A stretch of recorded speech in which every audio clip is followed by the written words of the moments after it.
Hello everybody and welcome to the second part of the Patreon Drydock. It's time to continue with questions, so let's just get straight on with them. OB asks, what did the Soviet Pacific Fleet do during World War II, both before and after the Soviet Union's entry into the Pacific War? How large was it, and did any of its ships get transferred to Europe via the Arctic? Well, the simple answer is, for the majority of the war, not a huge amount. The Pacific Fleet had been gradually built up during the 1930s, and a certain degree of construction, including cruisers and projected battleships, was split one-third, one-third, one-third between the Baltic, Black Sea and Pacific fleets. But with the outbreak of World War II, and more specifically Russia's involvement, or the Soviet Union's involvement, I should say, in it, the Pacific Fleet didn't have a huge amount to do. And then once Germany invaded the Soviet Union, of course, the Black Sea and Baltic fleets were very heavily involved in the war, but Russia and Japan were not at war with each other, and, well, both sides kind of wanted to keep it that way. The Japanese, because they didn't want to have to deal with another front fighting the Russians, and the Russians because, well, they didn't want to deal with another front fighting the Japanese. And so the Soviet Pacific Fleet basically got whittled down in much the same way that in 39, 40, 41, the British forces stationed in the Far East got whittled down to supply forces to the Mediterranean and the European War. Although the Soviets had a little bit of a harder time of it, they did transfer some ships from the Pacific Fleet to the Northern Fleet, or what would eventually become the Northern Fleet, via the Arctic. But their main contribution was basically being denuded of a good chunk of their sailors to form naval brigades, which were then sent over to fight on the Eastern Front against the Germans. Once it became clear that, well, you know, the Germans are definitely on the retreat and you may or may not want to be getting involved in the war against Japan at some point soon, they started building up the Pacific Fleet again, although the Soviet Pacific Fleet, as of 1945, most, not all, because obviously you have things like the Kaganovich here, but most of its larger vessels were actually taken from or donated by the Americans. And the vast majority of the Pacific Fleet's combat power was actually in small ships, patrol ships, mine layers, minesweepers, gunboats, submarines, that kind of thing. And once they entered the Pacific War, albeit obviously very briefly right at the end, they provided transport and fire support for the Red Army as it progressed into what's now North Korea and the various other little bits of Japanese-held territory that the Soviets managed to attack before the war ended. Fraser's far fashion forfeiter for 4 fiefs, fairly farthing forsaken for final fee foreclosed forlorn, asks, are there any notable cases of shooting down through or up through a wooden ship's decking at people on a different deck? And were ship's decks ever thickened to prevent penetrations by small arms or grenade fragments? As far as I'm aware, when you're talking about the age of sail, there aren't specifically notable cases where someone went, I know, we will deliberately shoot up or down through a ship's deck to attack the people on a different deck. Simply because if you are fighting with cannon, well, there are people on the same level as you that you can shoot at, and also outside of extreme circumstances, such as, say, a very small ship attacking a larger ship and with its cannon aimed all the way up, or a very big ship attacking a small ship with its cannon aimed all the way down, as far as the elevation and depression of those cannon could do, and the other ship and your ship being on opposite rolls, the angle of the cannon shot to actually meaningfully shoot through the deck of an opposing ship is otherwise basically very difficult to attain. And why would you bother doing that? As I said, you know, there's plenty of other things to shoot, either on the deck that you're aiming at or slightly below you or above you in some cases. So very, very remote cases, it could be done, sometimes was done, but essentially a matter of circumstance. And if we're talking in terms of, you know, people with muskets and so forth shooting through the decks, and were the decks ever thickened to prevent that, the answer is not really, because the ship's deck timbers were already pretty thick. So, you know, think of a ship of the line or even a frigate's decks, they've got to be strong enough not just to support the weight of the men and the weight of all their equipment and so forth that's on that relevant deck, but they've also got to support, with the help of the knees, the ship's main armament. So you're talking about, hundreds of tons potentially, in the case of a ship of the line, of cannon, plus the ammunition, the cannonballs, they're solid iron, and all the people operating them. These are not thin deck timbers. They're fairly substantial, and they will generally stop small arms fire just because of the thickness they're naturally at, and the same thing with grenade fragments. I suppose if you happened to have a highly charged musket and you pointed it nearly straight up at the upper deck from, say, the first gun deck or the highest gun deck, and pulled the trigger, the musket ball might just about make it through. But broadly speaking, the decks were thick enough that that's not really going to be an issue. And certainly in combat, you wouldn't know exactly where somebody was above or below. And even if you knew roughly that there was someone, maybe you could hear footsteps, you don't necessarily know who they are. Are they friendly or are they an enemy if you're in the middle of a boarding action? So you wouldn't usually want to do this anyway. Even in cases where there were somewhat rebellious crews after a ship had been taken, you don't hear about people unlashing cannon and just pointing them at the deck. You generally point the cannon at one of the hatchways, both because that's where people are going to concentrate and because then you don't have to shoot through the deck. Epic Redeemer asks, in all your years of research, what are some of your hang on, they did what moments? Additionally, are there any examples of other countries having that kind of reaction to naval incidents? Oh yeah, there are quite a few. I mean, I remember when I read very, very early on, when I was doing research about a particular action between Schnellboot and or Schnellboote, I should say, because there are more than one of them, and MTBs and MGBs in the Channel, where the British vessels were lying in wait because they had intelligence that the German vessels were on their way.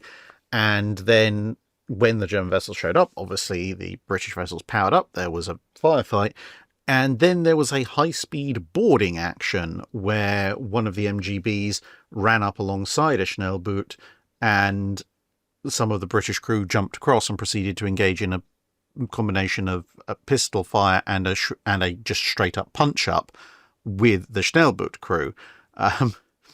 And I kind of went back and double-checked some of the details, and I thought, yeah, okay, hang on a minute. In Indiana Jones and the Last Crusade, I believe it's over in Venice, there's a sequence where there's these two 1930s Italian powerboats, and they're being chased, and there's a little bit of a cross powerboat boarding action before both of them get blown up and or sunk. One of them gets chewed up by a big ship's propeller.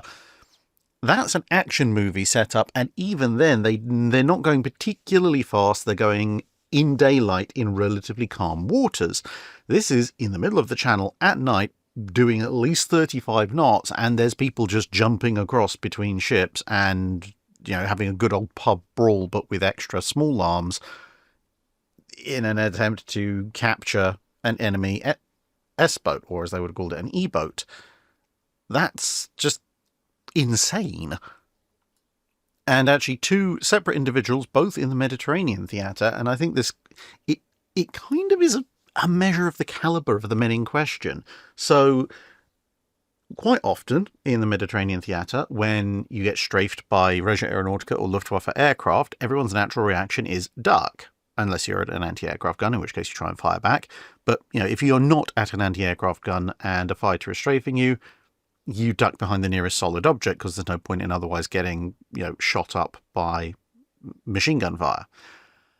But in two completely separate cases, one involving Prince Philip, and yet that Prince Philip, later the Duke of Edinburgh, and another involving Admiral Cowan, in both cases their ship came under air attack, and from the reports of other people who were on their ship, they basically run almost exactly the same, as in, we were strafed, I ducked because I'm a sensible person who didn't want to get shot, and while I was hiding, I saw this absolute mad lad, in both cases, but either Prince Philip or Admiral Cowan, running along the ship with some form of automatic weapon, either a Tommy gun or a Lewis gun, depending on the person in question, blazing away quite happily and shouting invective at the German or Italian aircraft in question.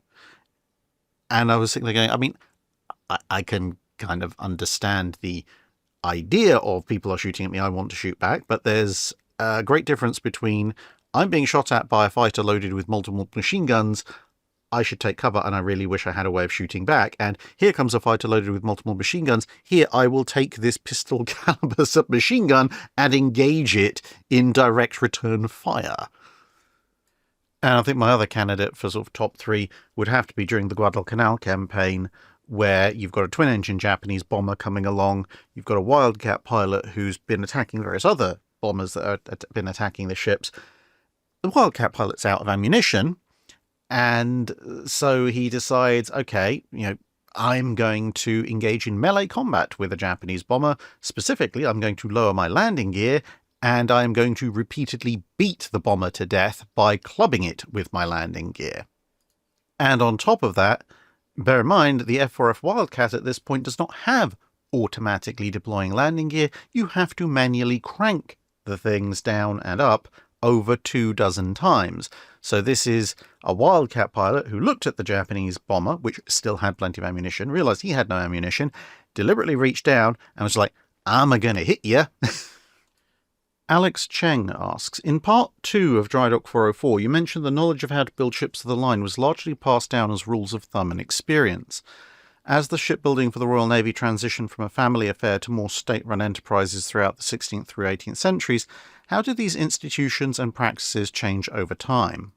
Well, you started to get some more literature published, so there would be kind of almost a how to design a ship book, or books, or some principles of naval design and things like that, which would be published. Although, again, since you're in what I would term the semi-scientific era of ship design, it is still kind of more codified rules of thumb, and the ship, this hull should be in the shape of this to allow this, rather than use this mathematical formula kind of thing.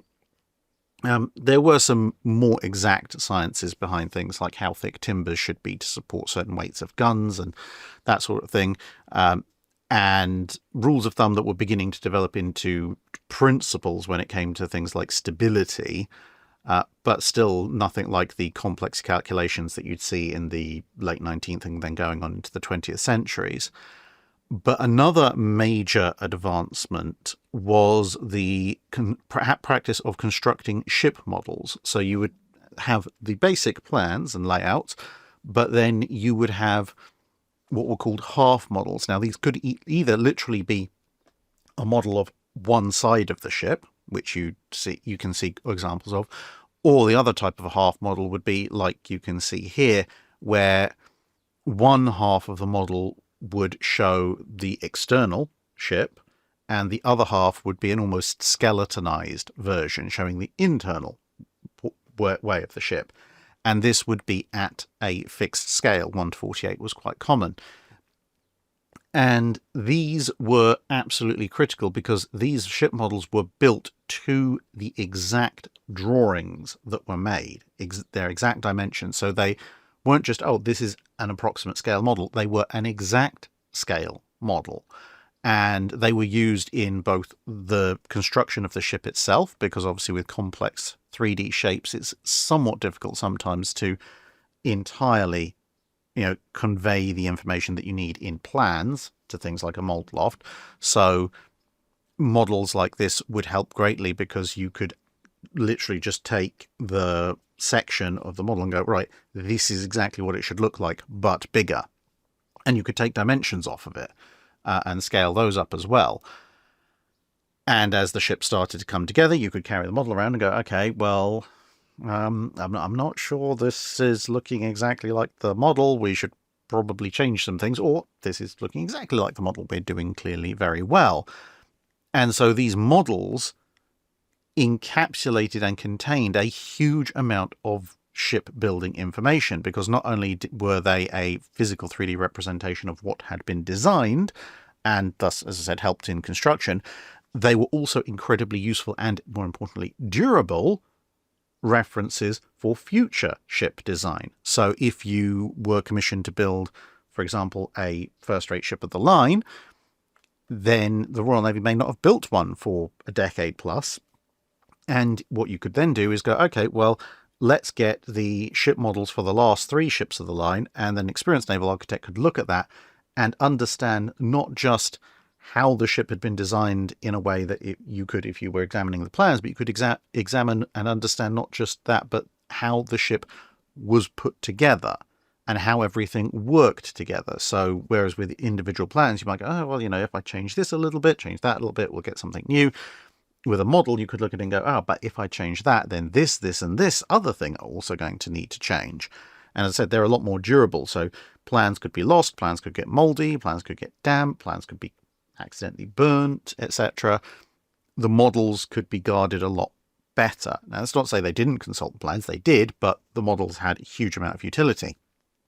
And that's why, for example, when the Dutch raid the Medway, to modernise, one of the senior figures in the dockyard just making off out of the dockyard with the dockyard's model collection sounds a bit silly. But back then, that was actually a very good move, because if the Dutch had burnt down the entirety of Chatham Royal Dockyard and they'd burned the models, you'd be talking about losing decades of, if not potentially centuries, of institutional shipbuilding knowledge encapsulated in these models.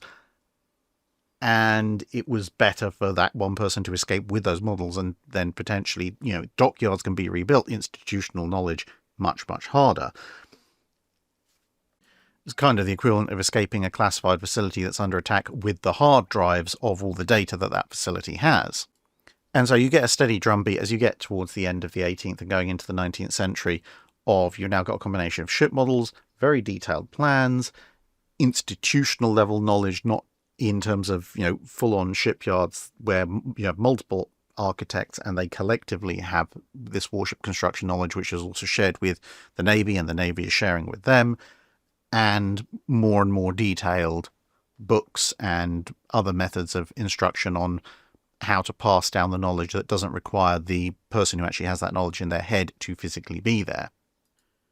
Jesus Hinojosa asks, regarding the attack on Pearl Harbor, of the approximately 2,400 deaths in the attacks, just under 1,200 were from Arizona.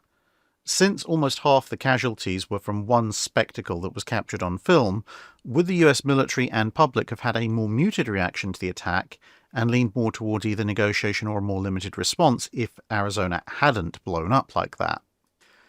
I mean, obviously the destruction of Arizona and the mass casualties as a result do make for rather compelling reasons to go to war. However, while you would have, I think, lacked the individual spectacle around which you could kind of build a movement of revenge, the simple fact is that the US still had been sneak attacked, and you still would have had well over 1,000 people killed with, various rather spectacular events. Even if Arizona had been otherwise completely undamaged, you still could have pointed to, had at least pictures of Nevada and California and other ships that were sunk, other explosions in and around the area like the USS Shore.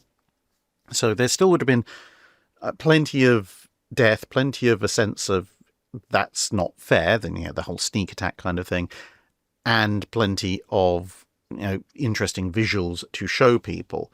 So it might not have been quite as visceral with the absence of Arizona's destruction along with a good chunk of her crew, but I don't think that the US would have gone towards a negotiation or a limited response to the Japanese. Ultimately, the Pacific Fleet, their main arbiter of naval deterrent, had been attacked, in their view, obviously, and well, actually, in actual fact, without a declaration of war, and there had been major casualties and a lot of damage and vessels sunk. So they still would have been going after the Japanese, because you just don't let that kind of thing slide, apart from anything else.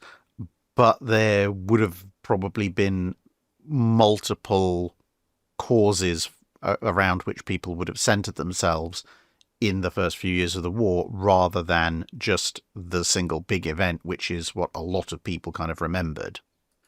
Ferrata Victrix asks, you've often mentioned how older ships or those approaching obsolescence would be sent to the China station by the Royal Navy at the height of empire. But how did they pick the captains and other senior officers to go there? Did they send the hopeless cases there, the mavericks, those close to retirement, or something else?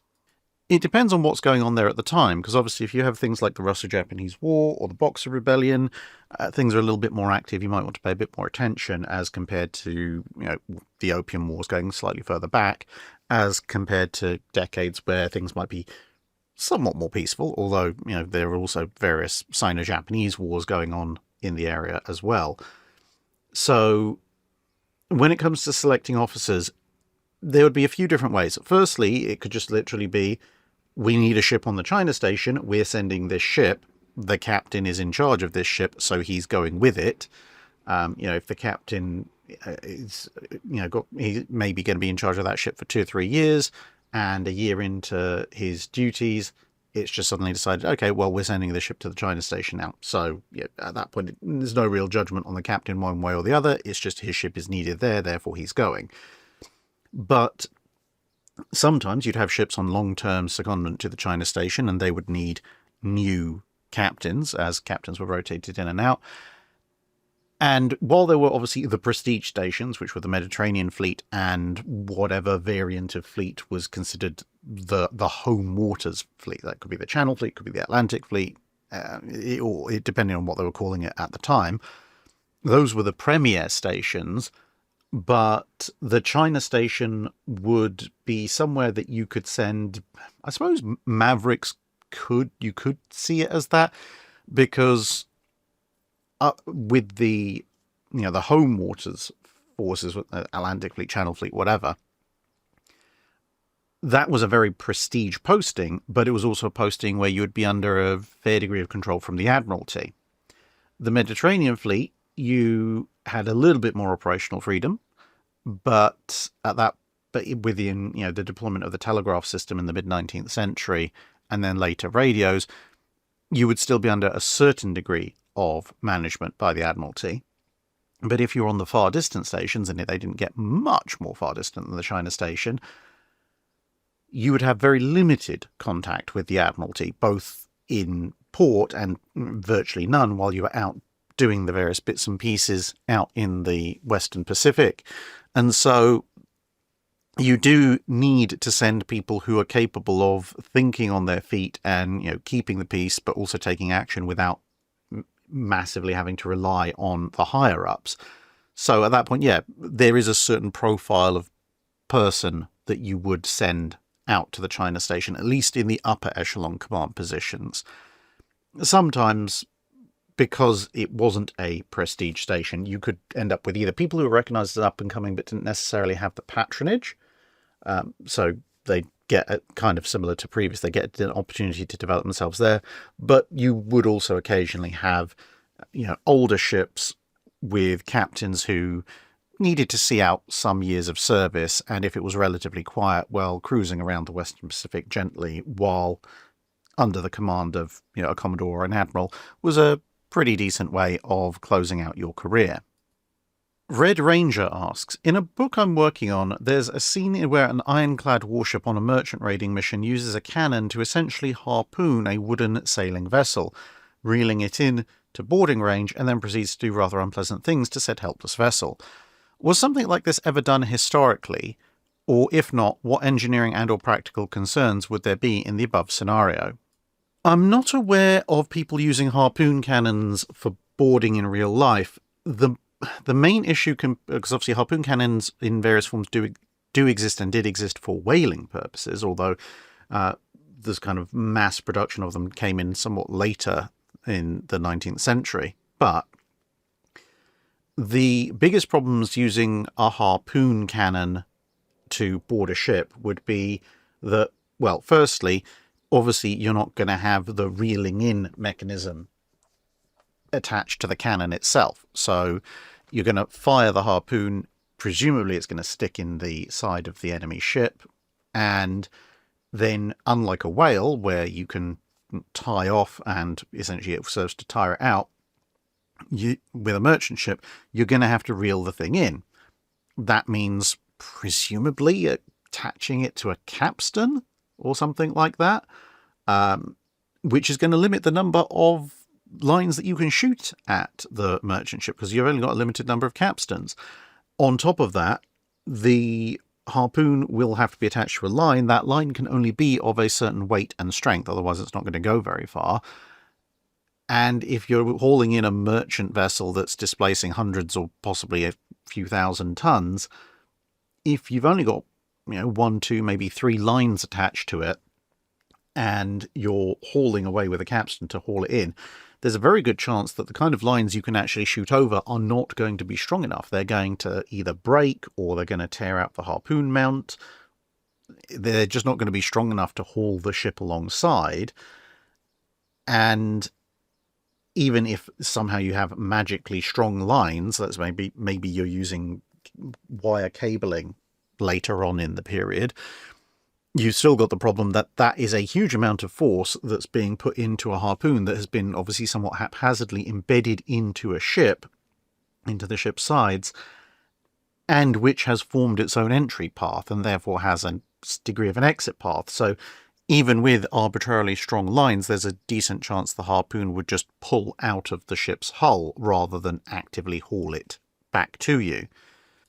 Now, harpoon guns or line-throwing guns were used for things like life-saving and to try and help tow ships and so forth, but that requires active cooperation on the other end, because they'd shoot over a light line to which a heavier line would be attached, and then that line could be used to haul a much heavier towing line over. So if you were going to try and do this in any way, shape or form practically, I would suggest that you'd need a fairly large, fairly beefy harpoon and a fairly large, fairly beefy line, at which point this is not going to be a cannon-operated thing. You're going to need a fairly large caliber weapon, so it's probably in the Age of Sail, or late Age of Sail, mid-19th century, you're going to need a carronade, so something with a very large bore and a short barrel. And also, because a carronade will generally be found on the upper decks, it's much easier to attach to a nearby capstan for the hauling in purpose. And the deck's also going to be somewhat clearer. The last thing you want is the line snaking diagonally across the deck and upsetting a bunch of other cannon when it goes taut. So it's going to be a relatively short-range weapon. The other way you could do it potentially would be a mortar. So you wouldn't be necessarily firing a harpoon directly into the side of the ship, but a mortar, again, could be a fairly large bore mounted on deck, and could fire some kind of looping grapple that would tangle in the ship's masts, yards, bowsprit, something like that, and haul in. But essentially it's going to be a relatively short-range device.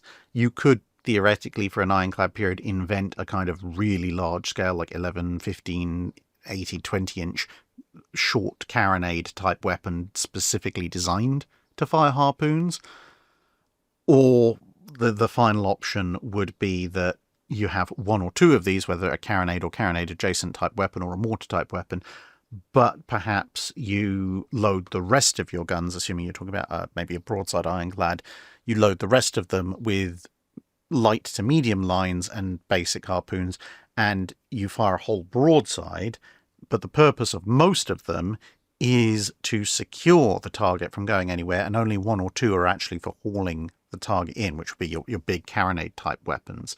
The rest of them would essentially fire a whole ton of harpoons and lines in, which would then just be secured to the ship, i.e. your ship, and although individually they would rip out or the line would snap, if you've got a dozen plus of them embedded between them, they might distribute the force enough to essentially fix the target in place, at which point your 1 or 2 big heavy line throwing guns could potentially stick the target ship and haul it in. But it would be a very complicated procedure.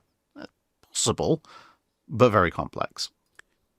Trigfur asks, surface ships larger than destroyers sinking submarines. You've mentioned several larger ships being fitted with depth charges and some with sonar on ASDIC, all carrying guns more than capable of putting down a surface sub, and HMS Dreadnought reminds us that sometimes all you need is tonnage and velocity.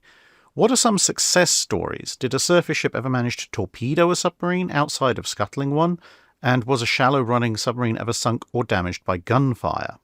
While a number of submarines have been sunk by large ships ramming them, when it comes to large warships, it's considerably rarer. Most of the big ships that have sunk submarines by ramming tend to be merchant ships, which makes sense because usually the submarines are hunting the merchant ships and then, well, they get caught at the wrong end and get rammed. Whereas when it comes to large warships, I mean, submarines managing to successfully hunt and hit them is considerably rarer than them managing to hunt and hit large merchant vessels. And when they do hunt them, obviously the larger warships have escorts, and if the submarine happens to be close enough to a large warship that it could potentially be hit, well, the large warship is usually somewhat less agile, moving at a reasonable speed, and will generally be trying to get out of the way of the submarine's torpedoes or potential torpedoes so that its escorts can deal with it. So as far as I'm aware, large warships ramming submarines is a very rare event. Obviously, you've got Dreadnought. There's also the cruiser HMS Birmingham in World War I. Maybe one or two beyond that, but I'm not aware of that many. Most warship ramming submarine incidents tend to be on a destroyer level or below. There are, however, quite a lot of cases of submarines being sunk or damaged by gunfire when they're running at, say, periscope depth, because when periscopes are spotted, one of the first things that happens by escorts and even armed merchantmen is they start peppering the area with shells. And so there's quite a lot of incidents, actually, of damage. Occasionally incidents where a submarine that's been running at periscope depth or shallower has taken a hit, which has then forced it to surface and then subsequently later be sunk, either in the short or the long term. But I'm not aware of any surface ships managing to torpedo a submarine that was actively trying to avoid it. There obviously are cases of submarines that have both been on the surface torpedoing each other, but if we're looking at surface warships torpedoing a submarine, I don't believe that's ever taken place, because obviously you'd be looking at a very small subset of vessels being warships, surface warships equipped with torpedoes, and then risking firing a torpedo at a submarine, because obviously their torpedo launchers have limited bearings and rates of fire compared to the guns, which they'd be more actively trying to use, and the submarine itself sticking on a course and speed and depth for it to be hit, which, most submarine captains would try and avoid that. The not-so-silent one asks, as a continuation from my question last month, if in the post-war environment the British government had chosen to do an ill-advised Victorious-style rebuild on the hypothetical HMS Furious rebuild from my last question instead of Victorious, how different would that rebuild turn out, considering Furious is larger than Victorious? And would there be a chance that she stays well maintained, that if she stays well maintained, that she'd see a longer service than Victorious did? Sadly, I don't think that's likely to be the case, because even if Furious undergoes the kind of Yorktown-ish style refit that we discussed in the previous month, there are going to be two major limitations to that rebuilt vessel being then turned into a angled flight deck carrier in the style that they were trying to do to Victorious. I mean, obviously her machinery is going to be completely shot by that point, so that is going to have to be done, but hey, they needed to do that Victorious anyway. But the larger issues are going to be the fact that although Furious is somewhat longer than Victorious, she is also somewhat narrower on the beam by, if I recall correctly, it's something about 7 foot at the waterline. So obviously that's going to carry upwards in terms of issues with width of hangar, width of flight deck, how much overhang you can have, etc. So that could be a problem. But the much larger kind of elephant in the room is going to be the hull.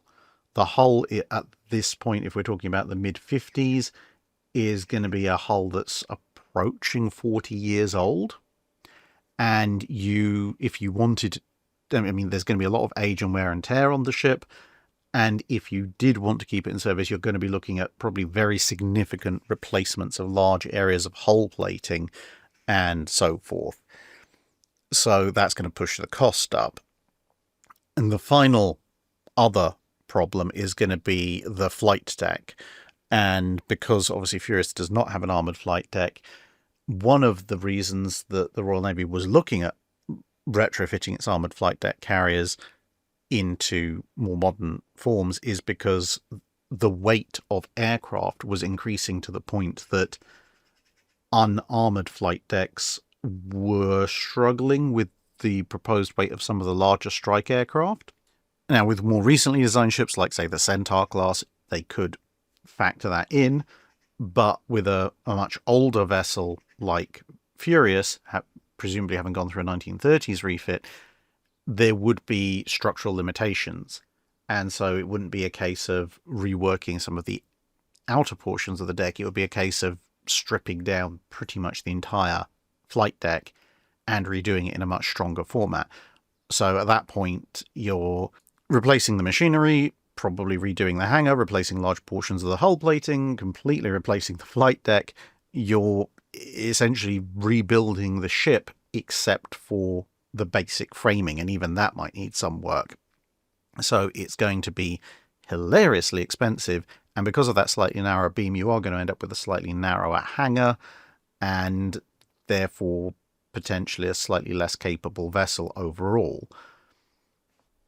And given that even with that kind of extensive rebuild, you're still going to have older systems, wiring, etc., dating back to the First World War in the 1920s in the ship. So broadly speaking, I don't see her having really much more of a career than Victorious does, unfortunately. She's just that little bit too old. Something like Ark Royal, if she'd survived the Second World War, probably stands a much better chance if you want to do a hypothetical refit that doesn't involve an armoured carrier.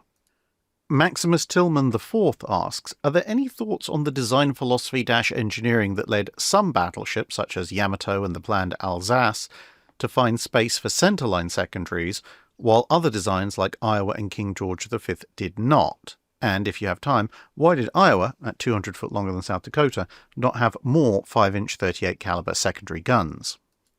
There are pros and cons to the idea of having centerline secondaries either instead of or in addition to wing-mounted secondaries. So the pros are you technically, if you're looking purely at the secondary battery, save some weight, because if you want a specific broadside and let's say you put a secondary battery turret fore and aft, then obviously let's use the standard US layout of 5 twin mounts either side, for example. So you want a broadside of 20 guns, well, you can do that with 10 twin mounts. Alternatively, if you take one of those twin mounts and put them forward on the centerline and another aft, then you only need 3 per side, so you're down to 6 wing mounts and 1 each end, so you're down to a total of 8 instead of 10. So you've saved the weight and space of 2 full twin mounts. And of course, those fore and aft mounts have fairly large arcs of fire. They can cover fore and aft as well as port and starboard. That's a plus. The negative, of course, is that if you are engaged from both sides, then you have to make a decision about where those guns are going to fire. So with the Iowa style or South Dakota style layout, if you're engaged on both sides, you can bring 10 guns to bear on each side. If you're engaged on both sides with our hypothetical layout, which is similar to what US cruisers did, then you can engage one side with 10 guns, but the other side can only be engaged with 6. And while you are saving weight by eliminating those 2 mounts, you are also pushing the main battery forward and aft to make space. Otherwise, you could cluster the main battery closer in, and that's going to extend your citadel, which may increase weight. But fundamentally, it actually comes down to a fairly simple factor, which is machinery and funnels. If you consider the ships that generally go with at least some of their secondaries being fore and aft, like the Yamato or the planned Alsace, you'll notice that they all share a single funnel. On Yamato, it's massively trunked. On Alsace, it's because they're using the French forced circulation boilers. But in any case, it means that the central superstructure, which on a battleship has to include the bridge, conning tower, foremast dash forward primary fire control platform, the funnels, possibly aircraft facilities, depending on the design philosophy, but not necessarily amidships, and the mainmast aft and the aft fire control position. All of that has to be contained, but when you look at the French and the Japanese designs, they contain the bridge, the conning tower, and the foremast forward fire control rangefinder position all in one monolithic tower up front, and they only have one funnel, so they have significantly less superstructure that's necessary on what's otherwise a very large hull, a very long hull. So at that point they have the deck space available amidships to fit the secondaries and get the efficiencies we described earlier. Whereas if you look at the King George V's or the Iowas, they have two funnels, which takes up more space. The King George V's also have aircraft facilities, which take up more space amidships. And at least in the US case, they have a conning tower bridge structure, which is significantly forward of and somewhat separate to the foremast dash tower structure upon which sits the rangefinder and so forth. So there's more superstructure taking up the centerline space amidships, which means that there just isn't the space to fit the fore and aft secondaries.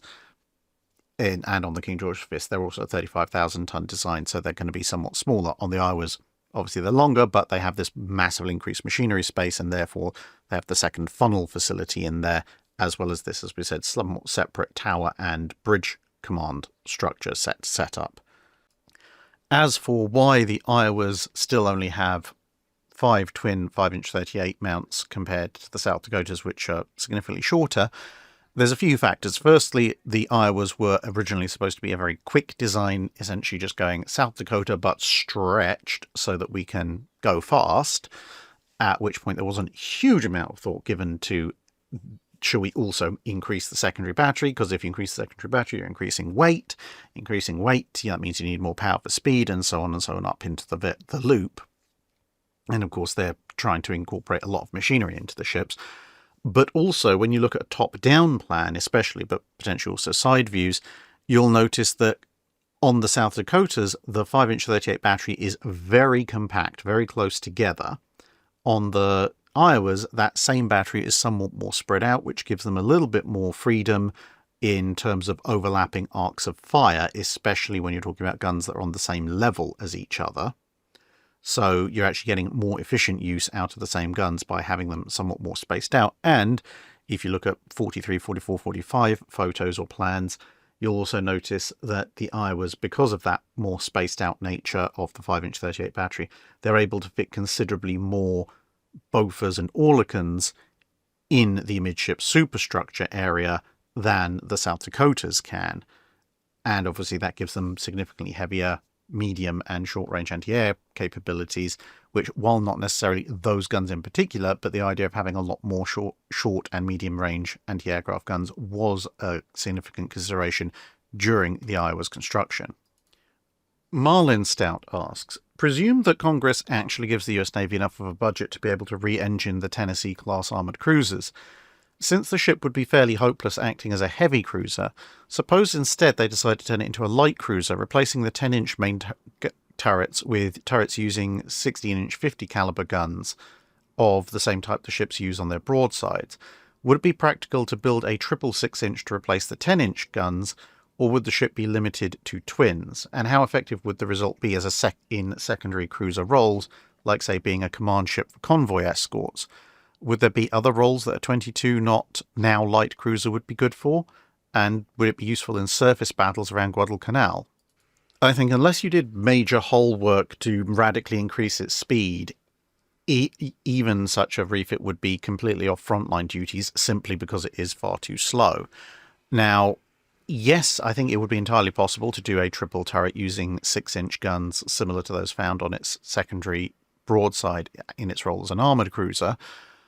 But I think it's going to be of limited utility. You would have to strip off the upper level of guns and somehow engineer the casemates to have significantly greater elevation, because otherwise you're going to end up with a situation a bit like the Scharnhorst class armoured cruisers, where the wing-mounted guns, while notionally being the same caliber as the fore and aft guns, can't actually elevate as far and therefore can't fire as far. But even if you did that, I say that in World War II, frontline roles are off the table simply because of speed.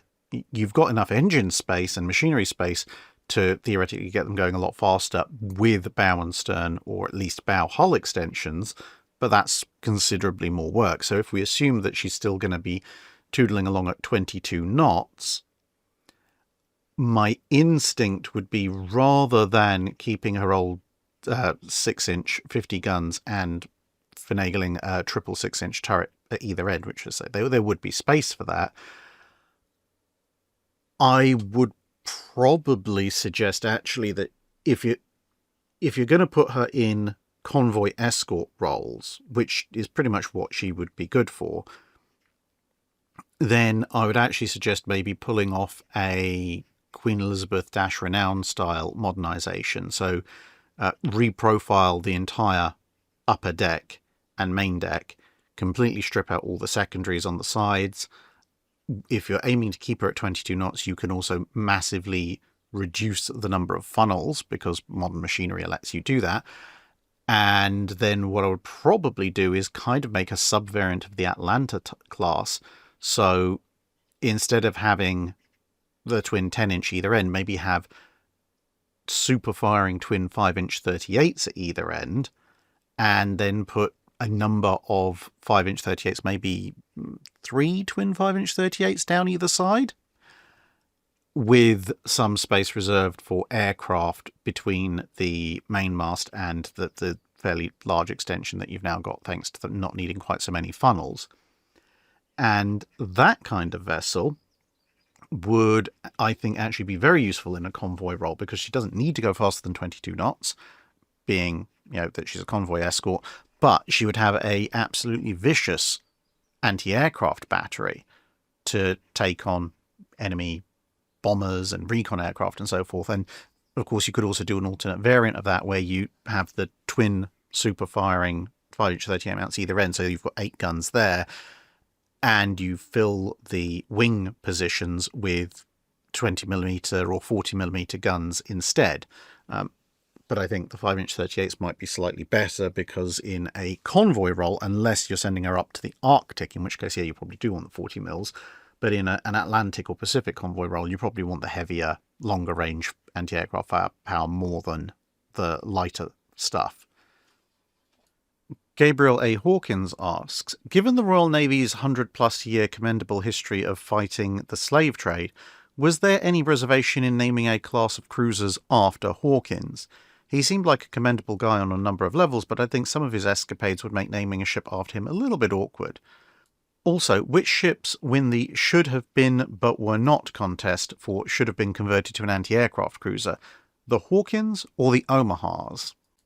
As far as I can tell, there doesn't seem to have been any real conniptions about naming a class of cruisers after Hawkins, simply because, well, I would say the more modern tendency of going back over every single thing somebody did in their life and finding any single fault, and then going, right, this person is therefore irredeemably evil and shall never have anything done to honour them in any way, shape or form for here and evermore, that simply didn't exist up until the last couple of decades. For someone like Hawkins, or indeed Drake, who, remember, went along with him on his slaving expedition that ended at the Battle of San Juan de Ulua, there was a more pragmatic approach of, yes, he did engage in slavery, much as everybody else who had the opportunity to did at the time, and it wasn't a central part of his career. He tried it, it didn't work out, he went on to do other things, and also we're not honouring him by naming a ship after him because he briefly was a slaver. We're doing so because of all the things he did for the Royal Navy, which occupied a much larger portion of his career. So essentially there was an acknowledgement that people could do good things and they could do bad things in their life, and no one was completely evil or completely good, at least amongst humans, and so they would honour the bit that they did well and not necessarily the bit that they did badly. And you see the same thing kind of generally across the world up until very recently. I mean, for example, there's the supercarrier USS George Washington. Now, obviously, everyone knows, well, most people know, George Washington owned slaves. But is the carrier named for him because he was a slave owner? No, it's named for him because of the work he did as the first US president and as helping found the United States of America as they know it. And personally, I think that kind of pragmatic point of view is actually a much better way of going about things, because apart from anything, if you want to adopt the more modern, any bad thing that someone does makes them irrevocably evil, you end up with very weird situations around some of the most ardent abolitionists in the abolitionist movement in the late 18th and early 19th centuries also being former slavers. And in some cases, the part of the reason they were such abolitionists was because of what they'd seen and experienced during their career as slavers. So at that point, do you praise them for being some of the most vocal and ardent and energetic abolitionists, or under the modern paradigm, do you say none of that work actually matters and they should be ignored because they once traded in slaves, at which point you end up in the slightly weird situation of essentially having almost no major abolitionist figures to actually explain why abolition took on such the force that it did in late 18th, early 19th century UK. And much as I hate that I probably have to say this in the modern context before some of you start jumping down my throat, not the regular viewers of this channel, but I know there will be some who'll be like, oh yeah, well, you're ignoring slavery just because you're a Brit and you're on the side of the slavers. I remind you I'm half Bolivian. If you think working on a cotton plantation was bad, look at some of the stuff the Spanish did to my ancestors in Bolivia once they'd taken over the Inca Empire. I am in no way, shape or form forgiving of people who engage in slavery. But I'm also not someone who sees things purely in terms of black and white, especially in historical contexts. Also, to be fair, most of the people who are going to tweet and post and rage about that kind of thing are also the kind of people who happily do so from their iPhones, which makes them massive hypocrites. Now, with all that aside, the final bit, which of the two classes, the Hawkins or the Omahas, should have most been made anti-aircraft cruisers? I think the Hawkins class. The US Navy did get some decent usage out of the Omahas as light cruisers, even if they were spent most of the war on secondary line duties. Whereas for the Royal Navy, the Hawkins class that survived through to the Second World War, and Effingham didn't survive that long into the Second World War, were armed, ironically enough, except for Effingham, which was actually rearmed with 6-inch guns. But the ones that actually had substantial service in the Second World War, they were by and large armed with their 7.5-inch guns. But it was acknowledged that although they were technically speaking heavy cruisers, they were in no way, shape or form front-line heavy cruisers, and they spent the war off on places like the South Atlantic, the Indian Ocean, the secondary theatres for the most part, where their still fairly heavy armament was seen mostly as a way of countering German commerce raiders. And we're talking about things like Hilfskreuzer and so forth, rather than expecting them to take on an Admiral Hipper or something like that, or even worse, a Deutschland. So, I mean, the captains would have if they got the opportunity, but no one was expecting them to win that particular fight. At which point, given their size and given the weight of the 7.5-inch guns, I think the Hawkins class would have done an awful lot better service if they had been taken in during the 1930s. And, I mean, they were rearmed in the 30s in the run-up to war, but instead of rearming them with 7.5-inch or 6-inch guns, if they'd produced some more twin 4.5s and rearmed them with those, because being cruiser size, they could just take the pancake-style turrets that were being used on the capital ships, turn them into 4.5-inch armed heavy anti-aircraft cruisers, perhaps with either single 4.5s down the side, some twin 4.5s if you can fit them, or even twin 4s, and made them, as I said, very heavy anti-aircraft cruisers. They could have been of a lot more use on the front lines with the amount of anti-aircraft firepower that they could have put up.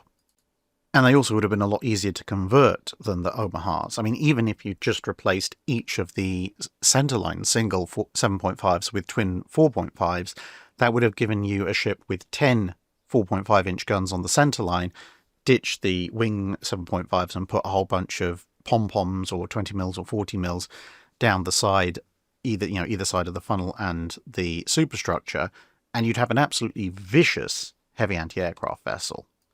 JEC asks, during the Age of Sail, the use of large battle ensigns served a practical purpose, but looking at paintings of Dewey at Manila Bay, I noticed their absence in favour of smaller flags at every mast, despite still seeming to be useful when gunnery was still very much line of sight.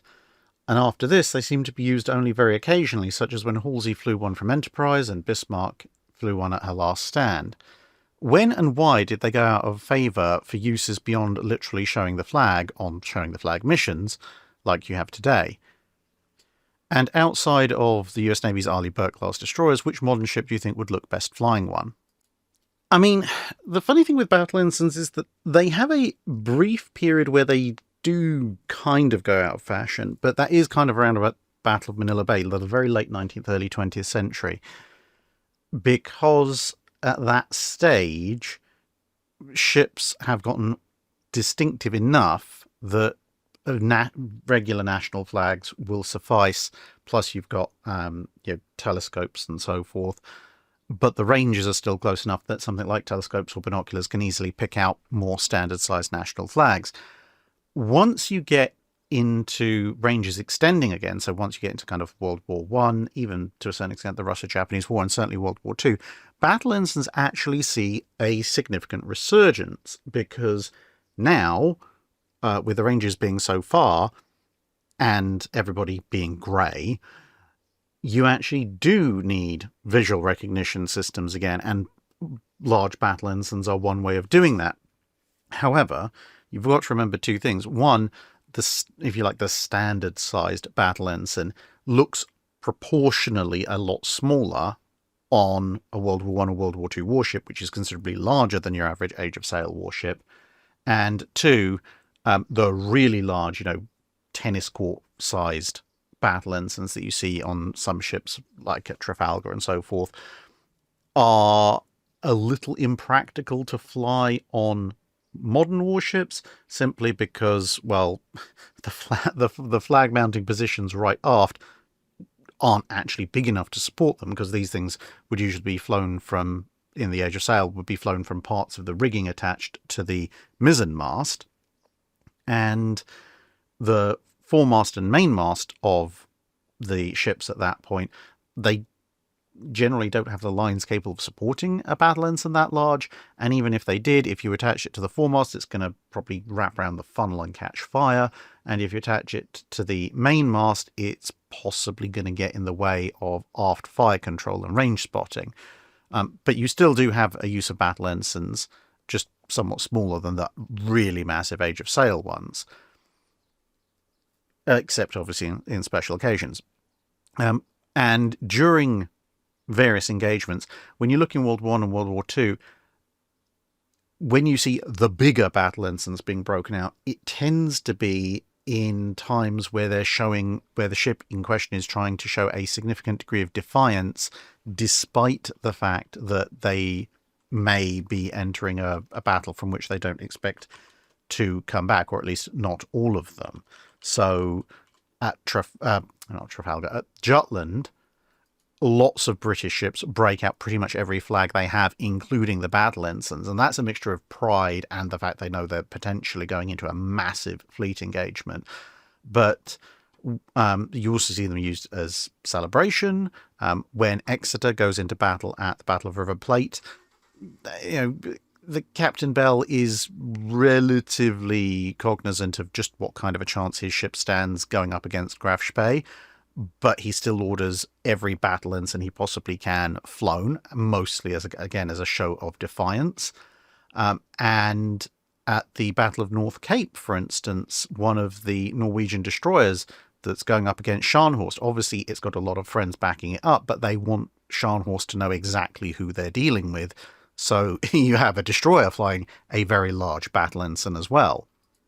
And in the modern day, you also have slightly incongruous incidents, like, for example, I've been told by several members of the crew of HMS Queen Elizabeth, the Royal Navy's flagship, that the ship is so large that flying a regular white ensign aft actually looks dramatically out of scale and a bit silly.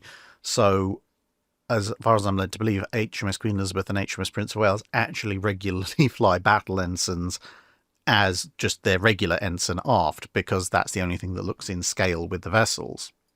But that aside, in terms of modern ships that would look good flying battle ensigns, I think the Arleigh Burkes have a little bit of an advantage over most, because they have a fairly tall foremast from which they can rig a battle ensign, and a relatively low secondary superstructure, so it's got somewhere to fly. Most modern warships obviously have an aft flight deck that makes having a structure large enough to fly a full-scale battle ensign a bit difficult if they're doing it aft. And a lot of ships also end up with fairly high secondary superstructures. Like, for example, the Type 45, while it would look pretty good flying a battle ensign, it does have some fairly extensive aft superstructure, which would make flying such a little bit difficult, I think. It's not impossible, but it wouldn't look quite as good. Ironically enough, the Royal Navy's frigates, the Type 23s and the forthcoming Type 26s, they actually have a similar setup of large foremast, low secondary superstructure, similar to the Burke, so they would actually do quite well flying a battle ensign. And of course, once HMS Victory finishes her refit, much as with the USS Constitution, they're Age of Sail warships. So yeah, Age of Sail museum ships would look really good flying battle ensigns because, well, they're designed for it. Cameron Rogers asks, politicians can be stupid and short-sighted, but they are often highly attuned to the moods of the voting public, even when the voting public might be broadly ignorant. My question around it is this. What was the public mood on the home front in the UK around naval spending during World War I? Did people feel like they were getting a good return on the 15% of total public tax spending that was spent on the Navy in 1913, or were they surprised and upset that a relatively new power such as Germany was waging a nearly effective commerce blockade with the U-boat, a trick out of the old Royal Navy economic warfare playbook? And did that public mood carry through into the Washington Conference and the underinvestment in the UK shipbuilding industry that followed? It's a somewhat complex subject, and of course socio-economic historians are probably slightly better placed to go into the depths of it. But broadly speaking, from what I've seen, the public mood around naval spending in World War I tended to wax and wane, being that, public moods can be very fickle. It tended to wax and wane around what the latest headlines happened to be. So, for example, when Admiral Sturdy took Invincible and Inflexible and annihilated the East Asia Squadron, everyone was like, yes, this is exactly what we're paying our budget for. This is, that's the kind of thing we want the Navy to be doing. Whereas when you have the raids on Yarmouth and Scarborough and so forth, people are asking, well, what are we spending all this money on if the Navy can't protect our coastline from being shot up? And then you have the Battle of Dogger Bank, Blucher sunk, other German ships damaged. Everyone's going, yay, again, this is what we pay for. Jutland is a bit of a mixed bag because on the one hand, the Germans get their narrative out first. So everyone's like, oh, well, we paid all this money for this massive fleet and it didn't manage to defeat the Germans. Then the Admiralty comes out with its own somewhat inflated narrative and people go, actually, no, well, maybe it's not as bad as we think. And then a mixture of propaganda and the fact that while the High Seas Fleet does emerge, it doesn't emerge all that much. And you don't get repeats of the bombardments of Scarborough. Towards the end, people going, actually, no, the Navy's actually keeping us safe. And the Germans seem to be scared off the seas. When it comes to the U-boat campaign, again, things oscillate back and forth, depending on how bad the U-boats are getting versus how much success the Navy's having encountering them. Once you get through to the end of the First World War, there is a general public feeling against the idea of war in particular, obviously understandable given the absolutely horrific losses that occurred on the Western Front, Gallipoli and elsewhere. But this does clash somewhat with remaining pride in the Empire and the necessity of a navy, which most people acknowledge, to keep the Empire and the public safe. And you do get a bit of a dichotomy of views in that people, at least in Britain, because of its status as an island nation and a mostly maritime empire, they tend to see the army as, well, one, a source of very high casualties, but two, they tend to perceive an army as more of an offensive weapon, whereas the Navy is viewed as its existence in and of itself is defensive. People, I think they kind of realise that no matter how large you make the British Army within reason and scope, obviously, no one is going to be particularly deterred by that when you can look at nations like Germany or France that can deploy millions upon millions of troops in addition to anything the British can deploy. And so the existence of a British army exists for war. And they know that an army going to war, especially in Europe, means a lot of casualties. Whereas a navy, the Britain can have a larger navy than everybody else. And it in and of itself serves as a deterrent to prevent war. So although warships are, they are objects of war and therefore they have an aggressive nature and people are somewhat against military spending generally, they're less against military spending on the Navy than they are against military spending for things like the Army or the Air Force. But when it comes to the absolute devastation that the UK shipbuilding and warship armaments and armour manufacturing facilities suffer during the interwar period, that's far less public mood and far more the fact that politicians are pig ignorant and chasing short-term gains and money for their mates rather than anything else, which hasn't really changed all that much.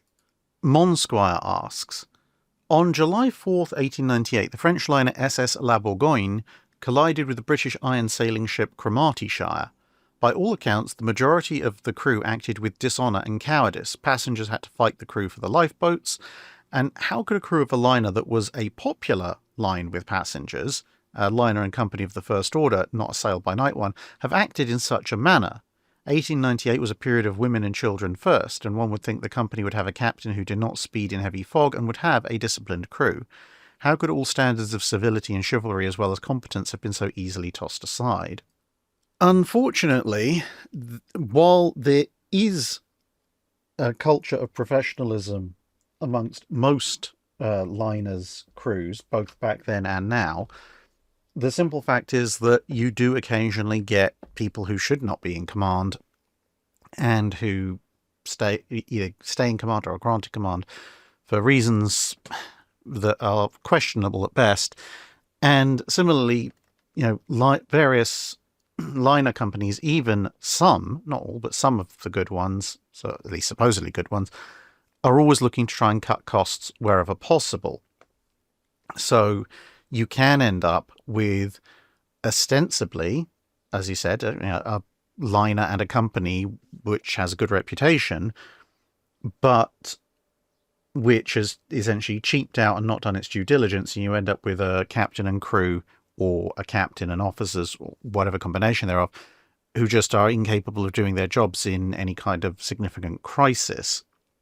And sometimes people get lucky and those kind of crews just carry on and they never face a major crisis and no one knows any better. And sometimes, like this, you end up in a crisis, in this particular case actually perpetuated in part by the fact the captain was not following the rules and regulations, and then everything goes to pieces when the crisis actually develops. And that's not just restricted to the La Bourgogne.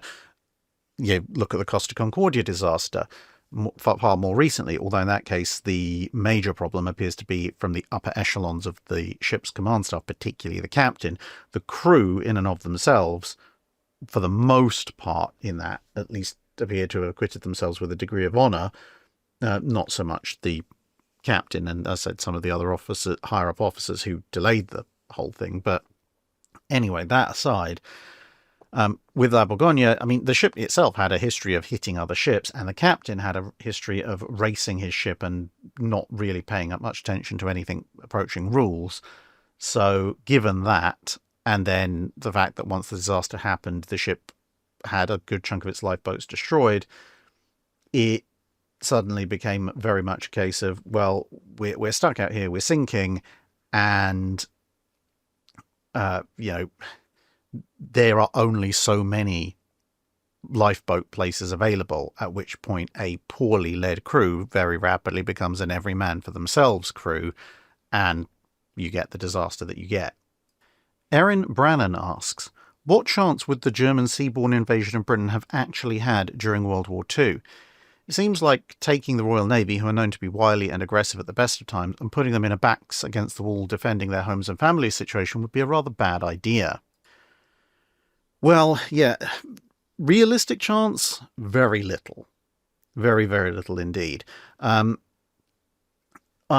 gradually working through what is either going to be a mini-series on Sea Lion or else a kind of 2-3 hour single mammoth video. And the more and more I look into it, the more and more that I, evaluate what did the Germans actually have in terms of actual amphibious landing craft? What did they have in terms of the ability to escort said landing craft? Where were they planning to land? What are the sea conditions? How does it all add up? What were the defenses, both land, sea, and air? Basically, Sea Lion was at best in the most optimal conditions a 50-50 shot.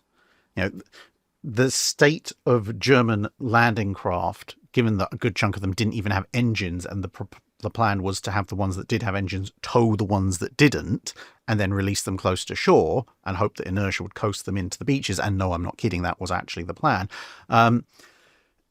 Basically amounts to, if the Royal Navy and the Royal Air Force had been completely and utterly destroyed, and the only defences that were available were the defences on land, there's still a fairly decent chance that the Channel would have claimed a good chunk of the German invasion force. And then what's left to get ashore? Yeah, well, part of this came out of a plan I actually had to do as a more general thing, as a follow-up to my video about the Channel and why it's very difficult to invade in the Channel. I was going to follow up with why invading the southeast coast of England, which, as you can see from the map, is kind of the main point that the Germans were going to try and attack, is a spectacularly bad idea, because the vast, vast, vast majority of it is just cliffs, which means the few areas where there aren't vertical cliffs are natural choke points and relatively easy to defend, because it's fairly obvious where the enemy can come, and therefore you put your defenses there. And then you have additional fun things like, I think I may have mentioned this before on the channel, you have correspondence where you have a plan that most people are aware of the idea to flood the beaches and the nearby sea with oil and set it on fire as a deterrent against landing, because obviously advancing through a massive wall of liquid flame is not necessarily conducive to one's health. But then you have the Army and the Navy going, yes, this is a good idea, it'll be a good deterrent. We wouldn't want to advance landing ships through a sea that is actually on fire and land troops on a beach that is just completely carpeted in burning oil. So the Germans probably also won't do this. So great. And then you have correspondence popping in from the Home Guard, where you have the old World War I veterans who, like you said, much as with the Royal Navy, you're talking about World War I veterans. People deride the Home Guard a lot as Dad's Army, but they forget that an awful lot of the people in there will have fought in the trenches in World War I, and they're being told, yeah, the horrors you saw on the Western Front in World War I, yeah, the Germans are trying to bring that to your family. And unsurprisingly, the representative from the Home Guard goes, yeah, I really like the whole setting the beach on fire thing. However, how about we wait till the Germans have actually landed on the beaches, and you've got, thousands of men on the beaches, tens of thousands more in landing craft and everything, and then we set it on fire so they all get burned to death. And the people from the army then be like, wow, that's harsh. But I mean, okay, that would be very effective. So yeah, if you think you can hold the Germans for, the 10 minutes it'll take someone to show up with a very pistol and fire a flare into all the oil, and, hopefully the Germans won't notice the massive coating of oil, then yeah, let's go with that. And also, can we stay away from that guy? He scares us. And then, of course, as I've mentioned in other portions of the channel, you have the Royal Navy's many, many, many listed plans. And the thing is, if you want to tell a narrative about Sea Lion, you basically can cherry pick from any one of many different plans to suit your purpose, or you can, tell about all of the plans. And those plans range from everything from, sending some destroyers in to attack the invasion convoys as they come across the channel, and keeping the strength of the fleet back for later operations, whether that be more general operations against the Kriegsmarine or sailing to cut supply lines and so forth. So kind of a do minimum effort, you might call it, all the way to the other end of, let's sail a good chunk of the home fleet into the channel and literally sail it directly into the German invasion columns, as in we will shoot everything in sight and we will ram everything in sight, because the vast majority of the German landing craft and transports were small enough and vulnerable enough that even a destroyer could probably cleave through a dozen of them before it began to notice much damage on its bow, let alone some of the battleships whose captains were essentially of the view of, hey, great, we can exercise the main guns, the secondary guns, the anti-aircraft guns, the torpedo launchers, and I can ram stuff, plus I think some of the men will probably break out the Lewis guns and be strafing from the deck edges. HMS Rodney's captain, again, as I think I mentioned before, at one point was putting forward an idea of, I will sail into the middle of the enemy formation, I will lay waste to the enemy formation, and if, in the unlikely event the enemy formation manages to do enough damage to me that my ship is in danger of sinking, I will run it ashore at the landing beach and act as a gigantic immovable fortress from which we will continue to deal out death and destruction to the king's enemies up until they're all dead or we've exploded, whichever comes first. Much as I sometimes think I would want to pay somebody to do a 3D animation of the opening sequence of the home fleet ploughing out of the fog in the middle of the night to attack the German invasion convoys, it would be less military, alternate history timeline reenactment and more of just a horror show at sea. So yeah, short answer, it was never going to work. Long answer, involves a lot of bodies. The Hand of Ray asks, what do you think the impact would have been if production of the Admiral-class battlecruisers had not been cancelled, assuming that their design is more or less identical to Hood? How do you think the presence of one or two more would have affected the Washington Naval Treaty and moving ahead the Second World War? Well, some of this I have covered on previous questions in previous Drydocks, but essentially you've got, I guess there's two sections of looking at this. In the Washington Naval Treaty, it's going to be near impossible for Britain to get any 16-inch armed ships because, as I've pointed out before, people kind of vaguely hand-waved Hood into counting as a 16-inch armed ship, which is why the Americans get 3 Colorados, the British get Nelson and Rodney, and Hood. And part of that is based on the US Navy's own evaluation system, which, depending on the year that they're doing it, but certainly in the early 1920s, they're evaluating Hood as having a combat power roughly equivalent to a Colorado-class battleship. Later in the 1920s, they kind of vacillate between her being as good as a Tennessee, as good as a Colorado, or somewhere in between, but that's somewhat irrelevant to the treaty period itself. And so if the Royal Navy has all 4 Admiral-class, and technically they were going to call the other 3 the Anson class, with a slightly different design to Hood herself. If they've got 4 of them running around, then the Royal Navy's just not getting any 16-inch armed ships. They'll be allowed to keep the 4 Hoods, and that's basically it. And you get the Nagatos and the Colorados. Now, initially, this might not seem to be too much of a problem because, well, they can ditch the King George V's a little bit earlier than normal, and then they have a fleet that is made up of the Iron Dukes, Tiger, Renown, Repulse, the Revenges, and the Queen Elizabeths, and the Hoods, or the Admirals. And that's because, historically speaking, when Nelson and Rodney were completed, the King George V was scrapped. But as you move forward, there might be some variation on that, but as you move forward going into the era of the London Naval Treaty, and you're supposed to have basically 15 capital ships, there is tonnage limitations, but you can play around with that a little bit. You do face a bit of a problem because you've now got 6 battle cruisers, all armed with 15-inch guns, and you have the 10 battleships armed with 15-inch guns. Historically speaking, the Royal Navy ditches Tiger and the Iron Dukes at the end of the 1920s, and you get the 5 Revengers, the 5 Queen Elizabeths, Renown, Repulse, and Hood. Now, and Nelson and Rodney. Now, in this case, of course, you can sub in, at least hull number-wise, if not tonnage-wise, 2 of the Admiral-class for Nelson and Rodney, but I don't think the Royal Navy is going to be persuaded to lose an Admiral-class battlecruiser at this stage, at which point it's going to become a debate of do you drop Renown and Repulse, or one of the 2? Or do you drop one or more of the Revenge class? Or do you negotiate the London Naval Treaty slightly differently so that you can keep your complete 15-inch armed fleet of 16 hulls?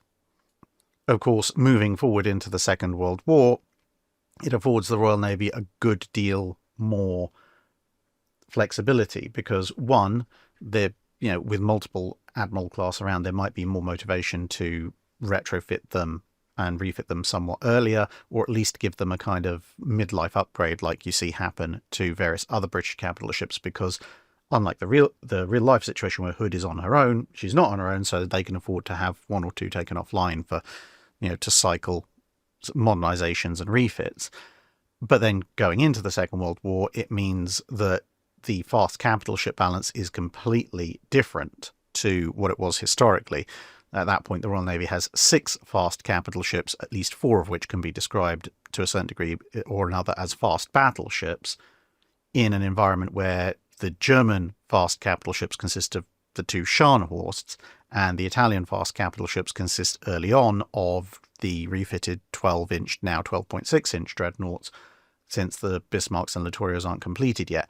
And that does change things quite a bit. Of course, Weserübung, being the invasion of Norway being done mostly by stealth, is still potentially on the cards, but the Regiment, for instance, is going to find perhaps the Mediterranean fleet is a lot tougher nut to crack if they've got multiple fast capital ships in the fleet who can and will chase down the Italian forces before the Littorios get into service. And even then, if they've been modernised with radar and somewhat updated fire control, which the ensigns at least almost certainly will have Admiralty Fire Control Table Mark 1, even the Littorios might find the Mediterranean fleet a much thornier customer than historically they're accustomed to. And of course, even if they have 2 admirals in the Mediterranean and 2 in the home fleet, that means you've got 2 Admiral-class plus King George V, Prince of Wales and Victorious available at minimum for when Bismarck sails. And would Bismarck risk sailing if there's that many fast capital ships potentially waiting for it? Who knows? Stefan Perrault asks, which yet undiscovered or unresearched shipwreck would you like to know more about, and what would you hope and expect to find there? And also, why specifically that one? For me personally, I think the wreck of Surcouf might be interesting, as well as answering some unresolved questions. Honestly, my candidate for this particular entry varies on an almost week-by-week basis, depending on what exactly I'm researching at the time. At the moment, my answer would be the Japanese cruiser Unebi, as seen here, built in France. Seems to have had some significant issues with stability, as she gradually made her way towards Japan, but then at some point between Singapore and Japan, she disappeared without a trace and was never found. There's some wreckage later was found washed up, some wooden wreckage and so forth, confirming yes, she had in fact sunk, hadn't been abducted by aliens or anything like that. But exactly where and why she sank remains very, very much a mystery. And I think finding that wreck would answer an awful lot of questions. And given that she was an armoured vessel, unless she's been salvaged, given it was probably in the South China Sea, she should offer some interesting insights into both the period and the cause of her loss. And since she is a late 19th century armoured vessel, and she should have not exploded or not broken up, she might be substantially intact, which would also afford some rather interesting exploration opportunities. Greg M. asks, in Drydock 404 Part 2, at about minute 34, you mentioned that the navies in the early 20th century were thinking about total broadside weight as much as anything else. This may have made sense in the age of sail, when getting close to your enemy to batter its wooden hull with the cumulative weight of your cannon shot was common, but why did total weight of broadside remain so important into the 20th century compared to armour penetration at distance? And when, if ever, did broadside weight disappear as an important measure with big gun ships? This is something that's come up for discussion in a number of articles and so forth that I've read. And there are various ideas advanced, some of which are hierarchical, so they mention several possible reasons, and others just suggest a single reason.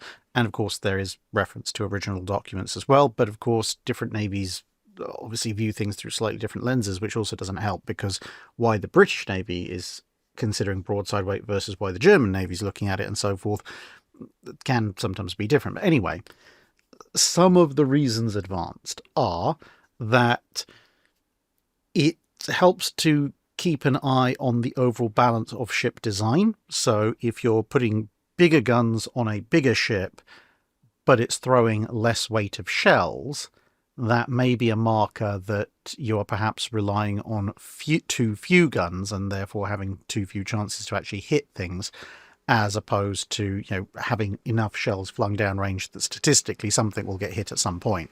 There's also the fact that for a good chunk of the 1900s and the early 1910s, the use of AP shells wasn't necessarily going to be guaranteed in all navies. They would still have AP shells and they still saw a use for them, but there was quite a lot of investigation into what we would today call semi-armour piercing shells, or the Royal Navy at the time called CPC, Common Point Capped, which is a shell type I've mentioned before, where they thought that at battle ranges, depending on exactly which kind of shell you're looking at, it might have an armour penetration of between 1/3 and 1/2 of its gun calibre. So a 12-inch shell a CPC shell that is, would be expected to penetrate maybe up to 6 inches of armour, and a 15-inch shell sort of 7.5 inches of armour, in the best case results. And the reason they were looking into this is because as battle ranges were increasing quite rapidly, they were thinking, well, maybe at these longer ranges, even AP shells will struggle to penetrate the main belt.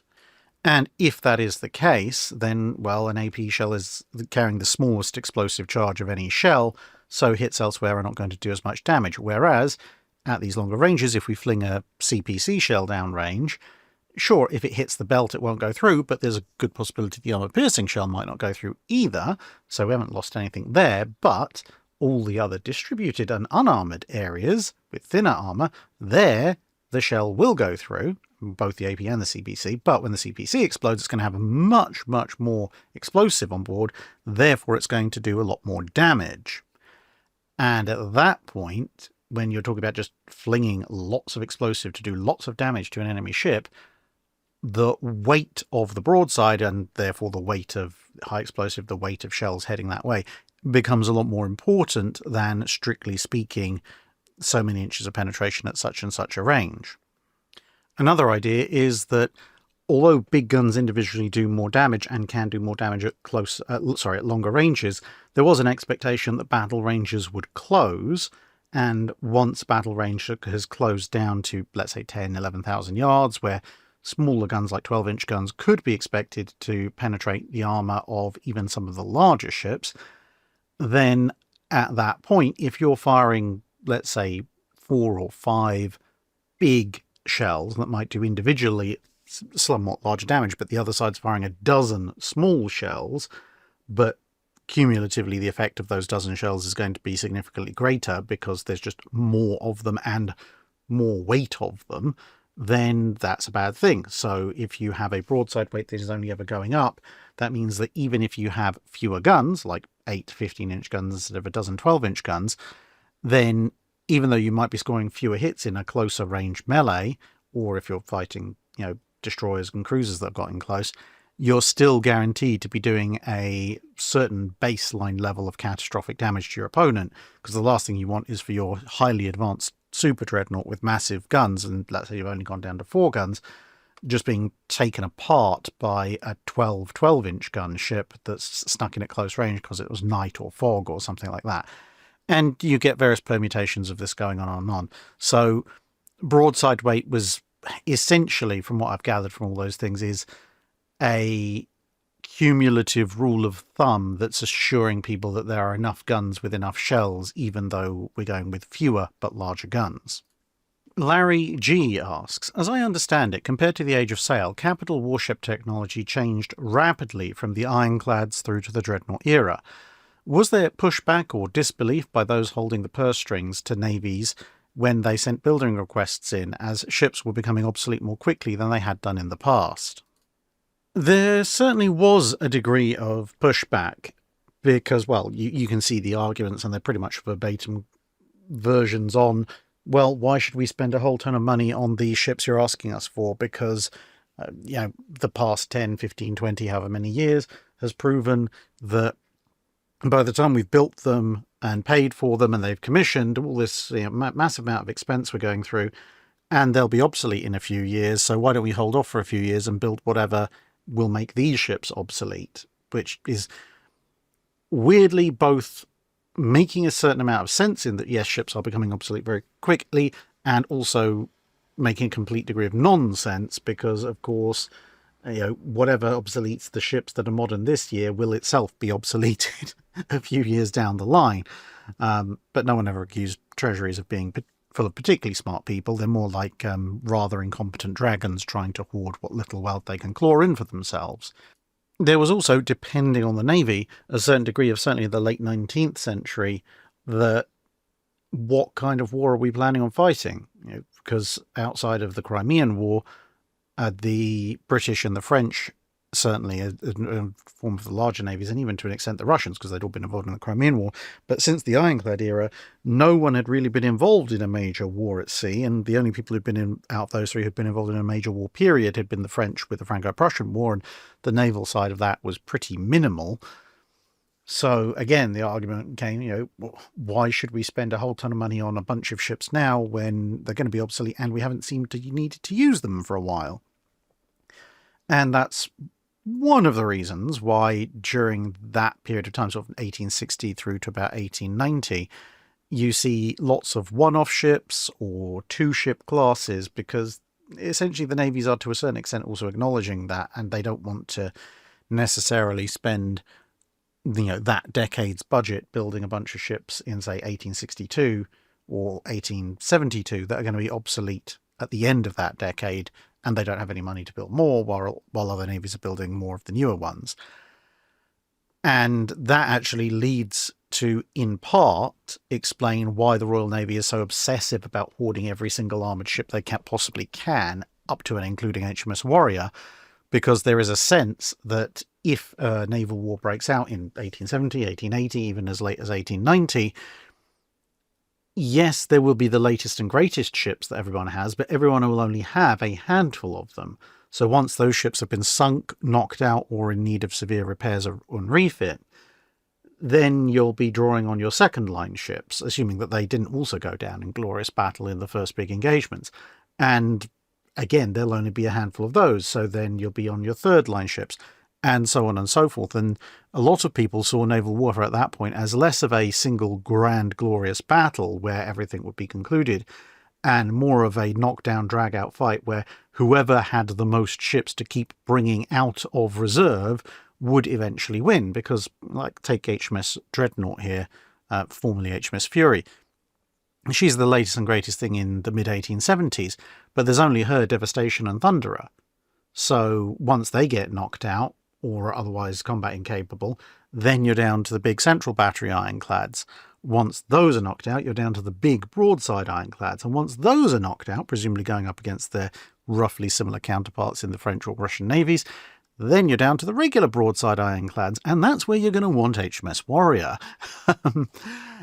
And this logic basically goes up to the point where you get to the late 1880s and early 1890s, when suddenly, while technology has recently taken a huge leap forward with things like Harvey steel and longer barrel guns and so forth, the fact that technology also sort of stabilizing to a degree compared to the earlier years means that suddenly you are now building ships in 4s, 6s, 8s and more, and then you do have a lot of frontline first-rate ships and some second-rate ships, and then suddenly you can now afford to get rid of the much, much older vessels.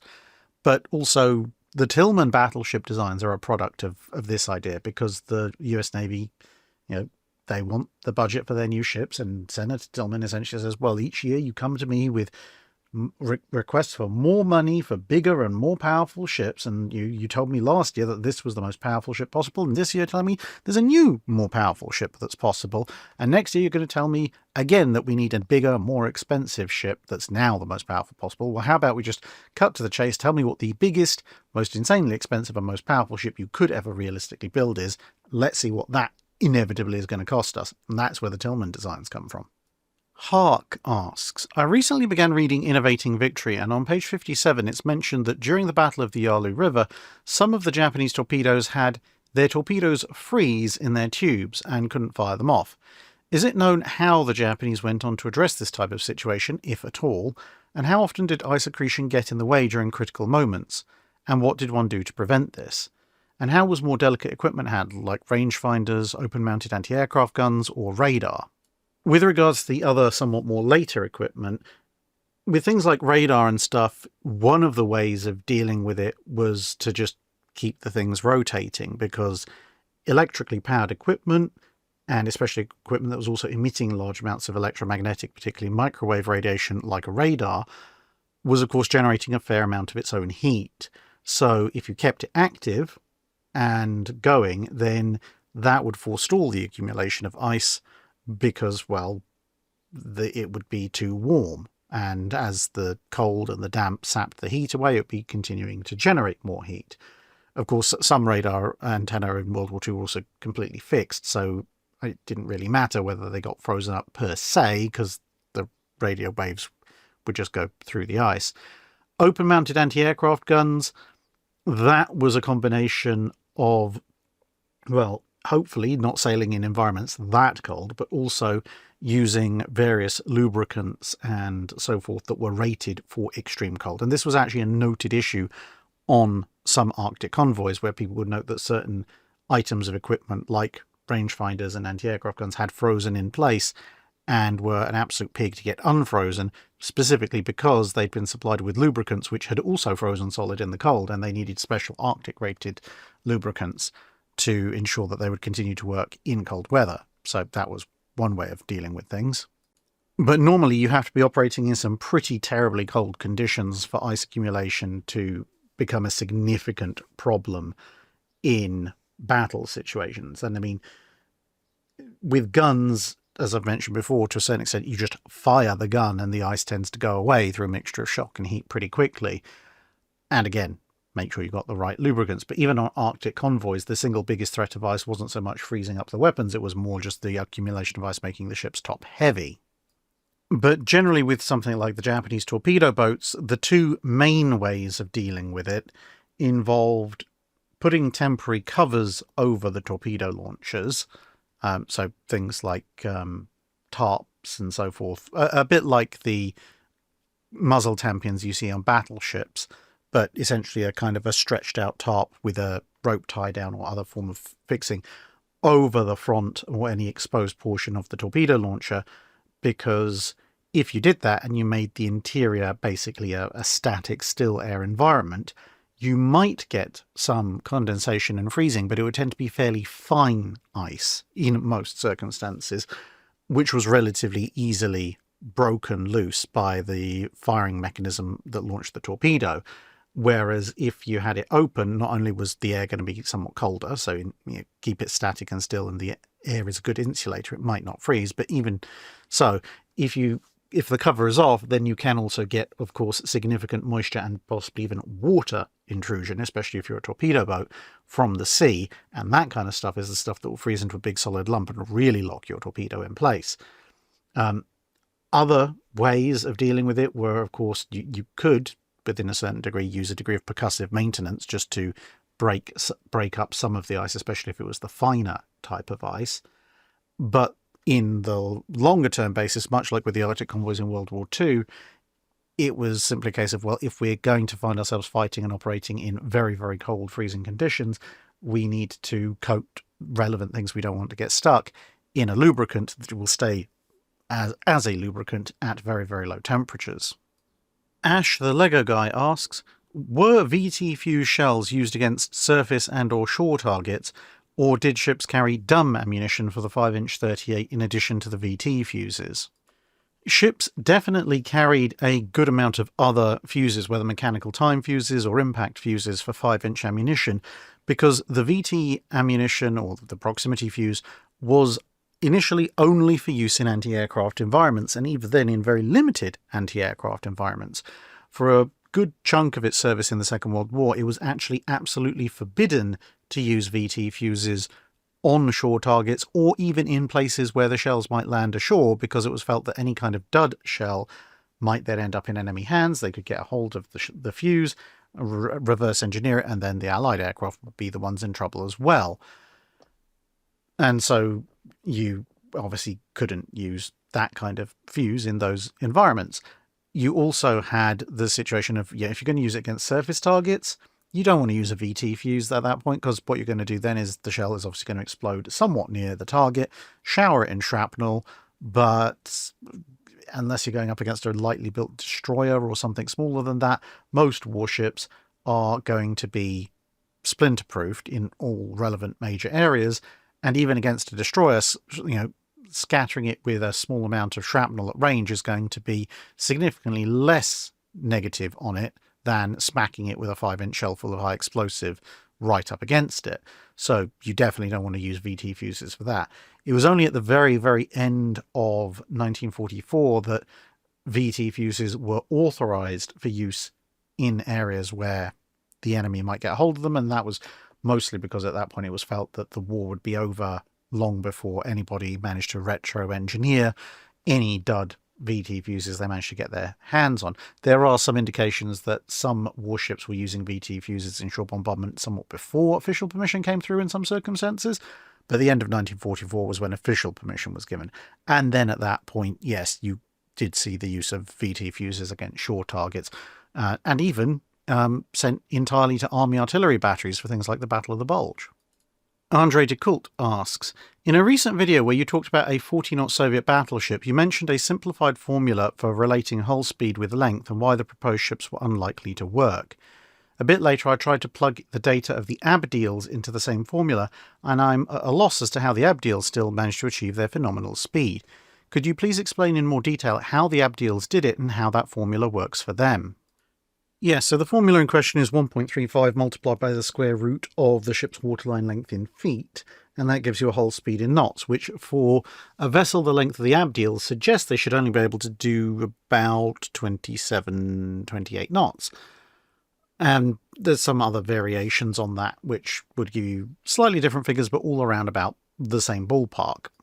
And the reason for this is essentially because as the ship moves through the water, this is Manxman, actually one of the Abdiels, going relatively quickly. As the ship moves through the water, essentially it generates a bow wave. The bow wave has waves and troughs. We've gone over this for estimating ship speed.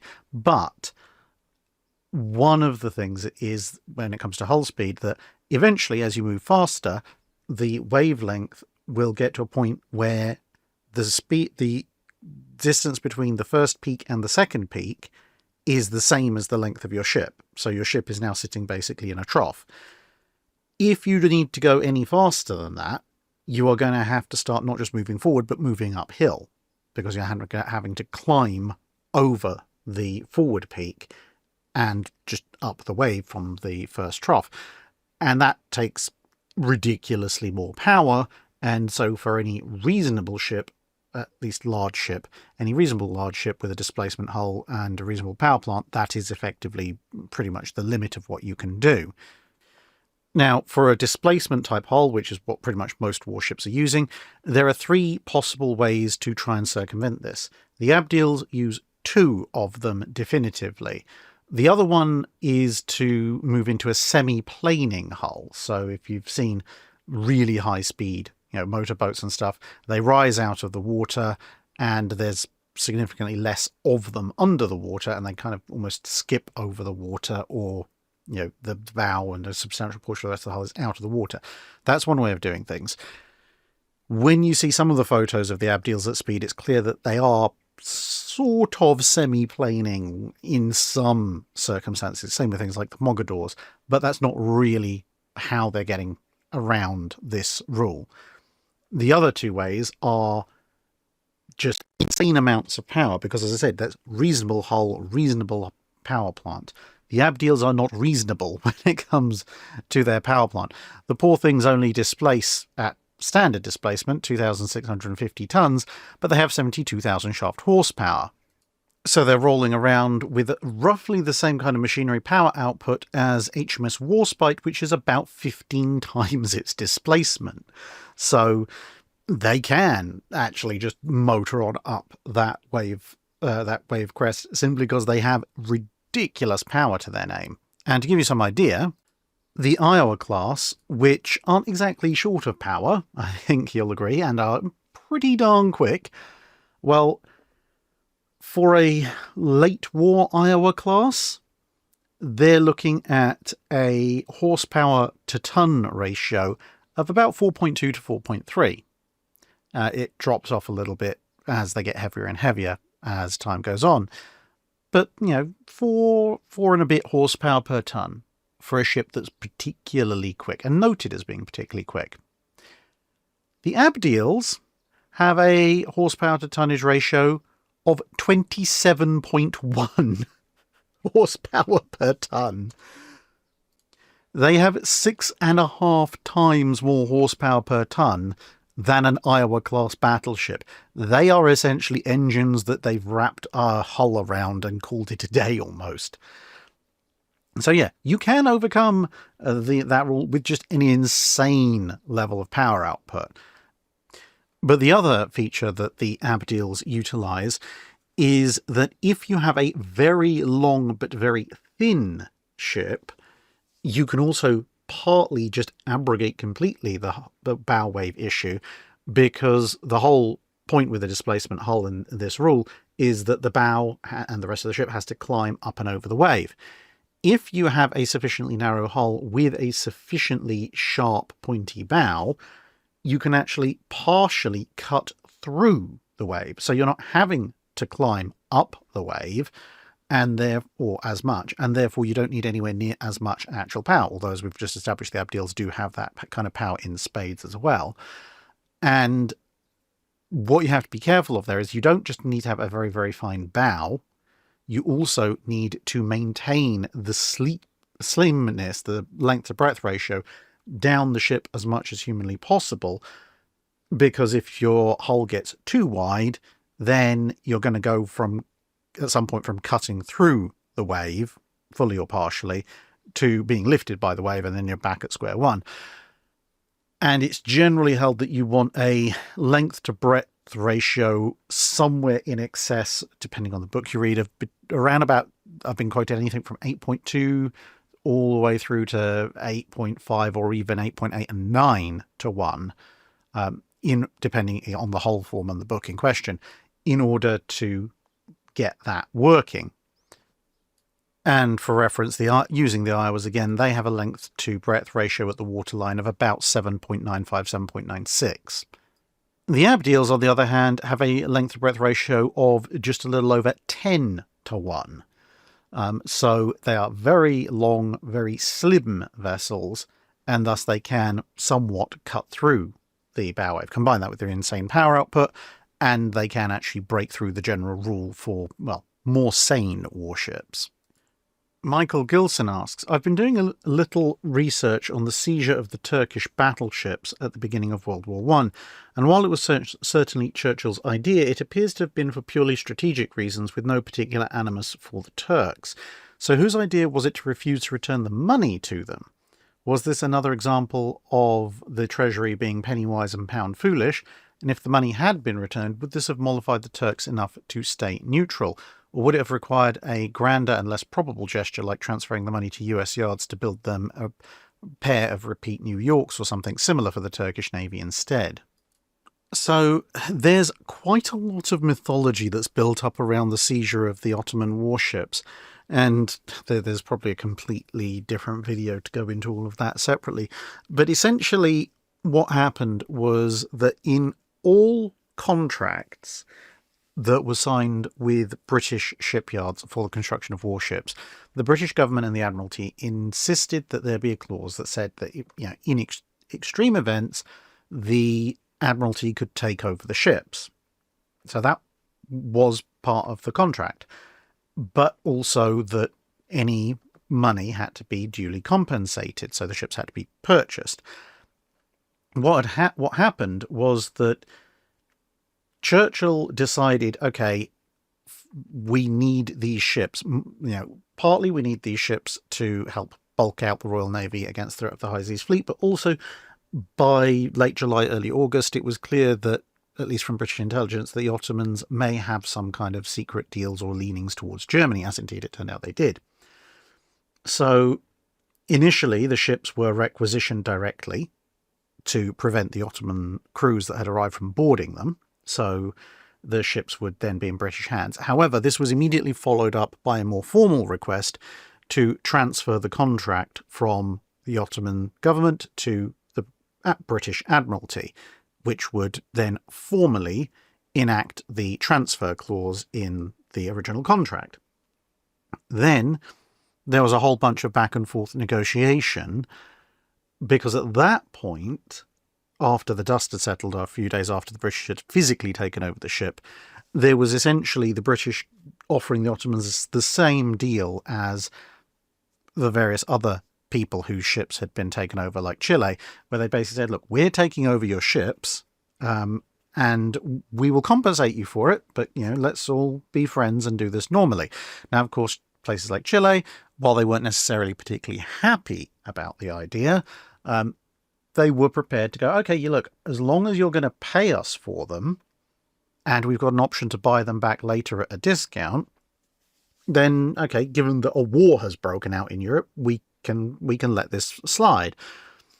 But there was significant back and forth between the Ottomans and the British over August, and initially, partly because of the public subscriptions that had gone into the purchase of the second vessel, which later became HMS Erin, the Ottoman government kind of dug its heels in and said, no, we cannot possibly sell these to you because of the circumstances in which we've raised the money for them, and, the Ottoman Empire's a little bit unstable at the moment, and giving up these ships is going to be a massive matter of national pride. And there was also a certain undercurrent from elements of the Ottoman government of, we kind of want these ships because now we're sort of on Germany's side, and getting them out of the British hands would be a plus for that. Then, in September, the Ottomans actually said, yes, okay, fine, after a lot of back and forth negotiations, fine, we will actually sell the ships to you, because it was getting very clear at that point that no matter what else they said, the British were not going to hand them over.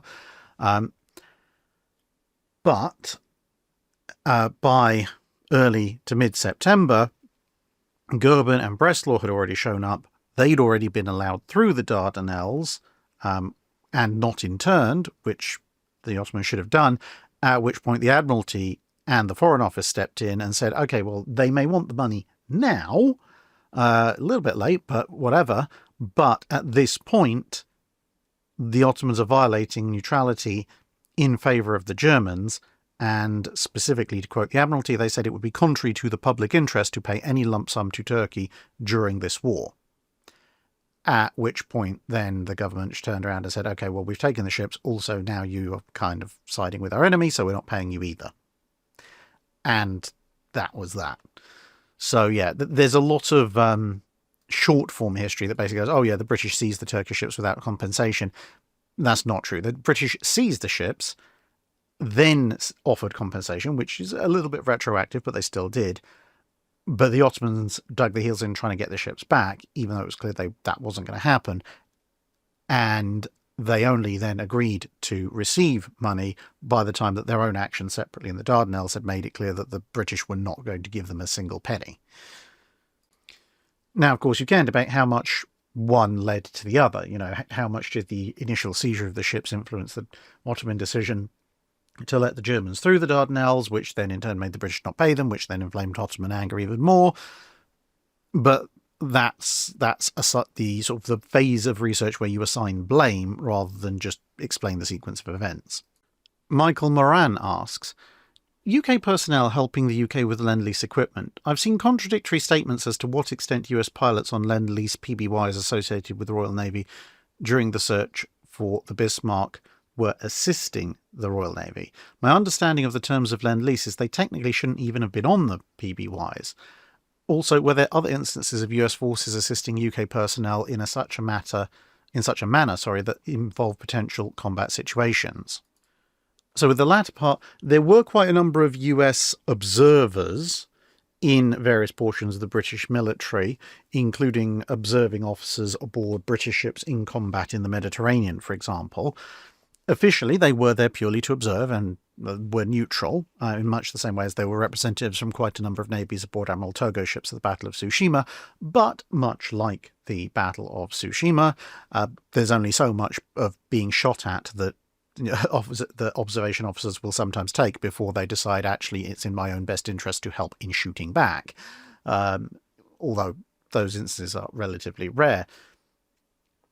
There are also, there are a few other examples, but I think looking at the Catalina example gives you a good idea of exactly how this was all being managed.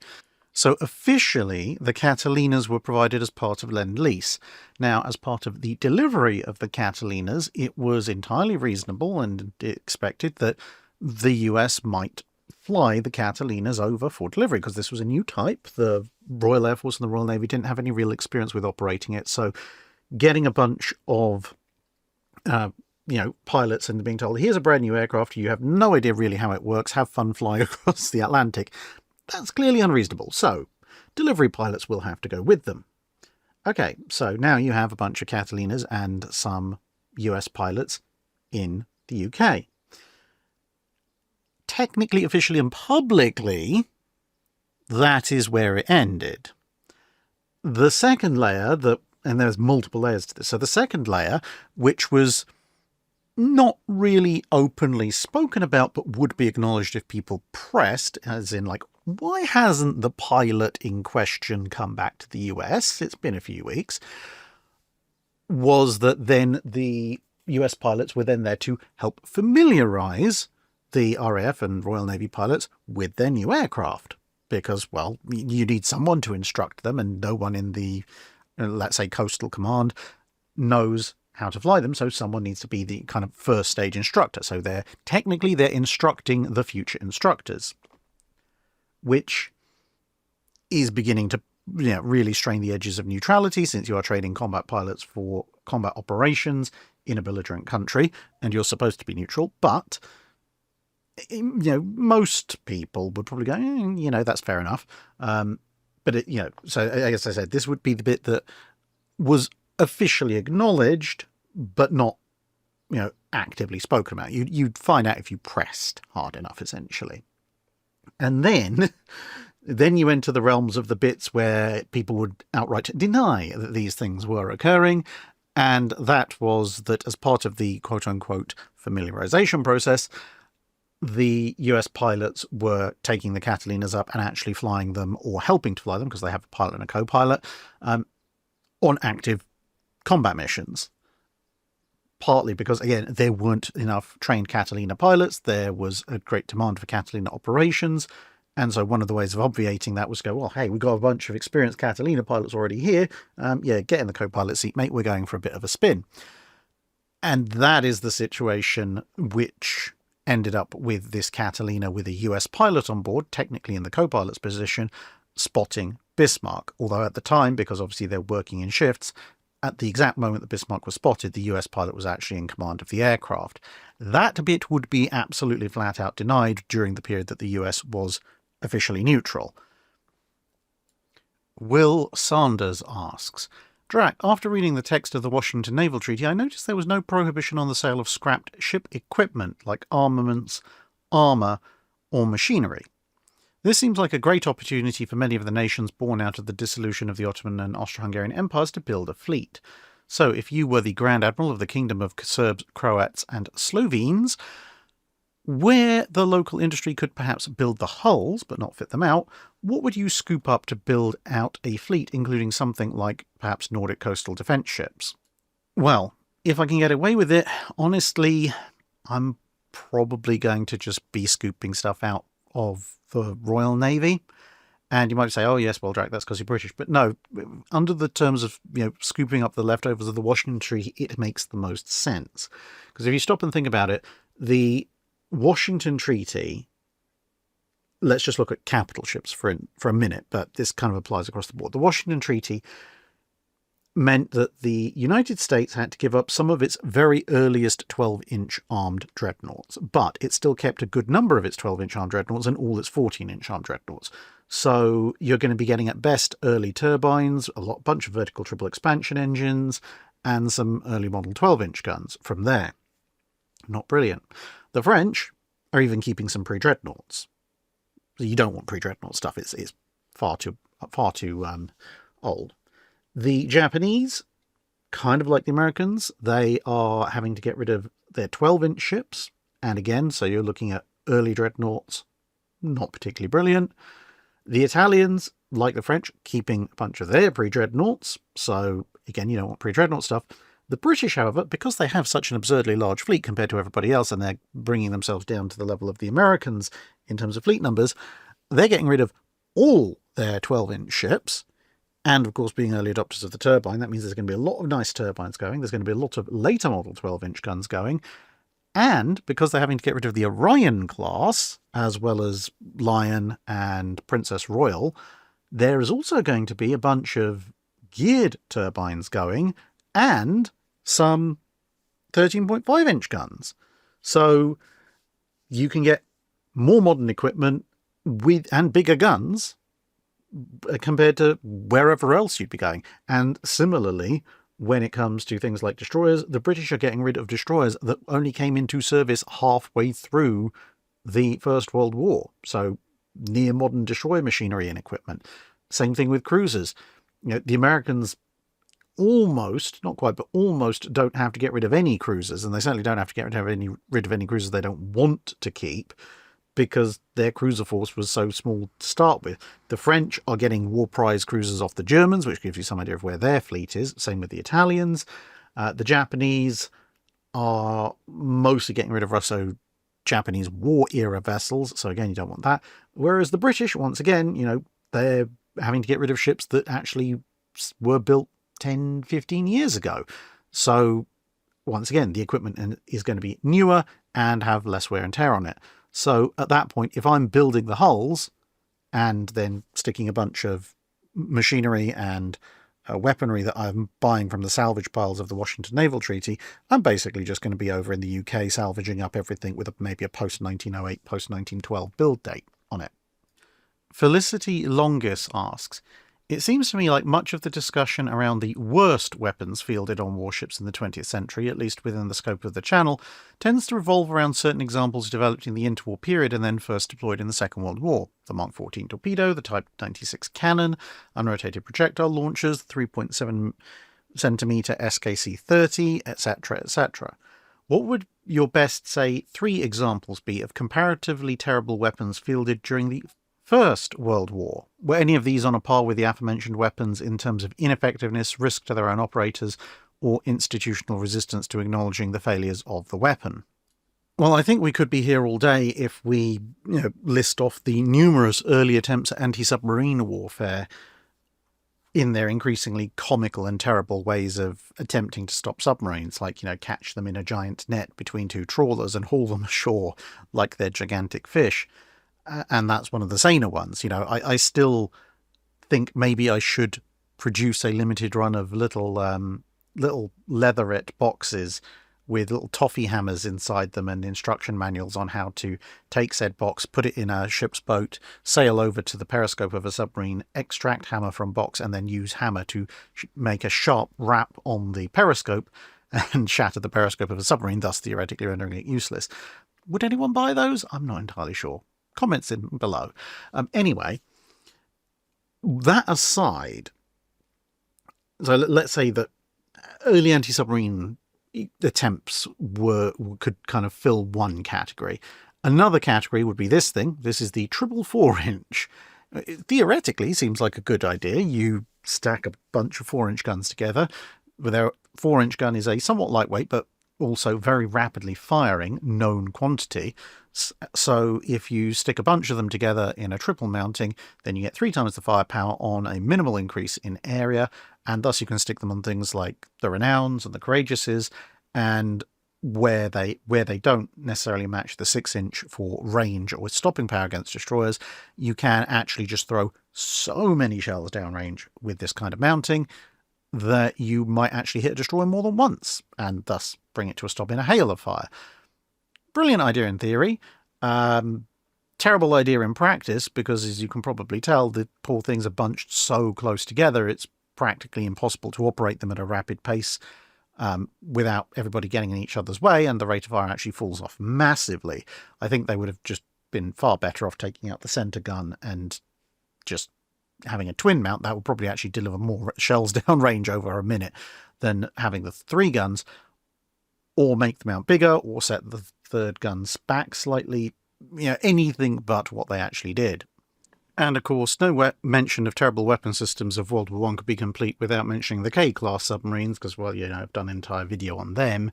Yeah, steam-powered, steam turbine submarines, it just doesn't work.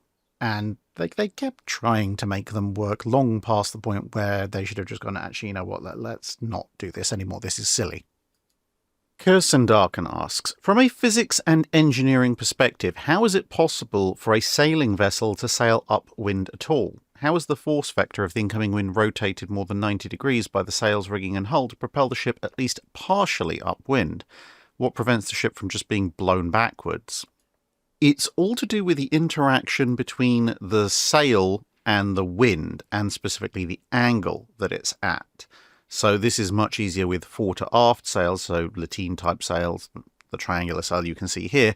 But even square sailed ships can actually, to a certain degree, tack upwind, because the sails are of course on yards, and they're really extended yard arms, and those can be rotated around the mast to a certain extent. They can't get quite as fore to aft as a actual fore to aft sail, so that does impose some limitations, which is why triangular fore to aft sail vessels can sail upwind or tack close to the wind much more efficiently. But in any case, so first of all, there is a dead zone sailing pretty much dead into the wind and off at angles either side of it where you just can't go. But let's say a 45-degree angle, or maybe even a 30-degree angle if you're really good into the wind, then you can pull it off. So obviously if you sail with your square sails facing into the wind, then yeah, you will be blown back. So what you need to do is change the angle at which the wind and the sails interact. And the way that you do this is essentially you position your hull at, let's say for sake of argument, a 45-degree angle off of the wind, and then you position your sails on the outboard side from where the wind is coming. So let's say if the wind is coming north, you point your hull northeast. You want your sails to be canted over to the starboard side of the ship, but not in a perfect fore to aft situation. You want the forward part of your sail to be on your centre line, but the aft part of the sail going fore to aft. So if you're using square sails, that would be the port side of the sail would be pretty much centreline. The starboard side would be the after end. And you want that aft end of the sail to be somewhat further out. So it could be out to the beam edge of the ship or slightly further, but not much more than that. And the reason for that is that the wind will then come in, it will hit the sail, and it will push on the sail, and it will be deflected, roughly speaking, into the same alignment as your ship is going. And off it goes to continue being part of the wind. But for the sail is now being pushed perpendicular to its alignment. And this is why having the sail not dead on the centreline is so important, because then if you resolve your triangle of forces, and going back to good old physics classes here, that would mean that if you are resolving this force in the alignment with the ship's hull, the vast majority of that force is, of course, going to be a sideways force trying to push the ship to starboard, but that will be resisted by the keel of the ship and all the immersed part of the ship that's in the water. So hopefully that will mostly cancel out. You will get a little bit of sideways movement because, of course, it's not a perfect resistive system. But if the aft end of your sail is canted slightly outward, therefore the push of the wind on the hull has not been perfectly perpendicular to the hull, that means a small amount of the force that's been exerted on the sail resolves as a force forward for the ship. And how much of that force is directed forward depends both on the angle of the sail relative to the center line of the ship and, of course, at what angle you're intercepting the wind. And it's that small forward part of the force that actually provides the ship with forward momentum, which allows it to technically sail upwind, or at least sail towards the wind past the 90-degree mark.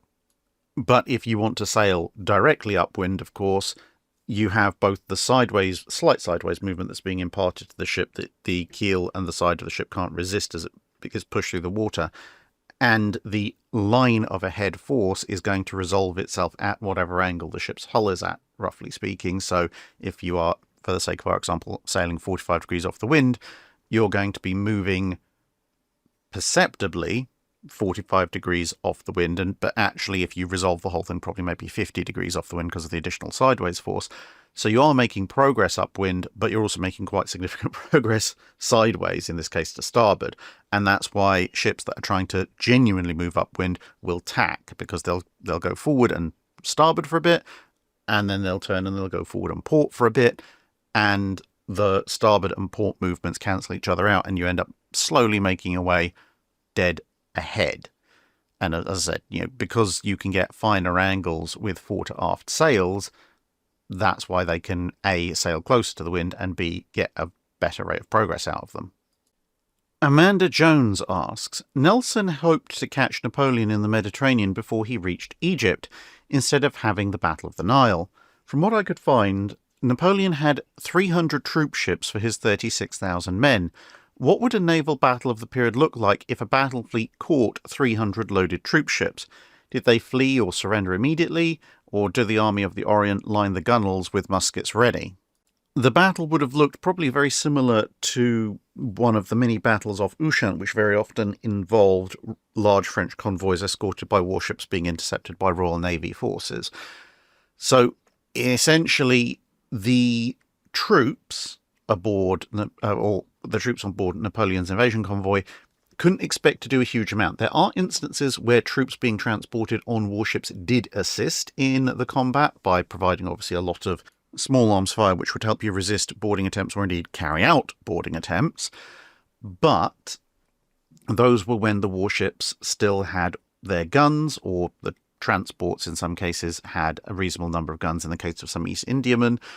But when it came to troop transports with hundreds and hundreds, or possibly even close to 1,000 or more troops on board, they generally either had a very minimal armament, just an anti-piracy armament, or they would be, if they weren't actual transport vessels, if they were warships, they would usually be what's called en flute, which would be a warship with most or all of its armament removed, and therefore most of the regular crew also not present to make room for troops. So as a result, a troop transport of whatever kind was not really in a shape to stand up to any kind of significant warship, whether that be a ship of the line or, well, even a frigate, to be honest, at that stage. So the idea of these kinds of convoy operations would be that the warships would form a line of battle and would challenge the incoming fleet. And so the incoming fleet would have to deal with that, because yes, they theoretically could just bypass them if the positioning was really bad, but those escorting warships would then be free to engage the attacking warships, and if the escorting warships kept formation and the attacking warships were spread out through the convoy, they could of course be defeated in detail. And while that was going on, the convoy would be making its best attempt to flee, because once true warships draw up alongside troop transports, they can obviously just stay slightly out of small arms range and just say, well, you know what? Either you can surrender or we can open fire on you, and there's not really anything you can do to stop us. So in the interest of not horribly dying in a fusillade of cannon fire, most troop transports or other convoy vessels would then surrender.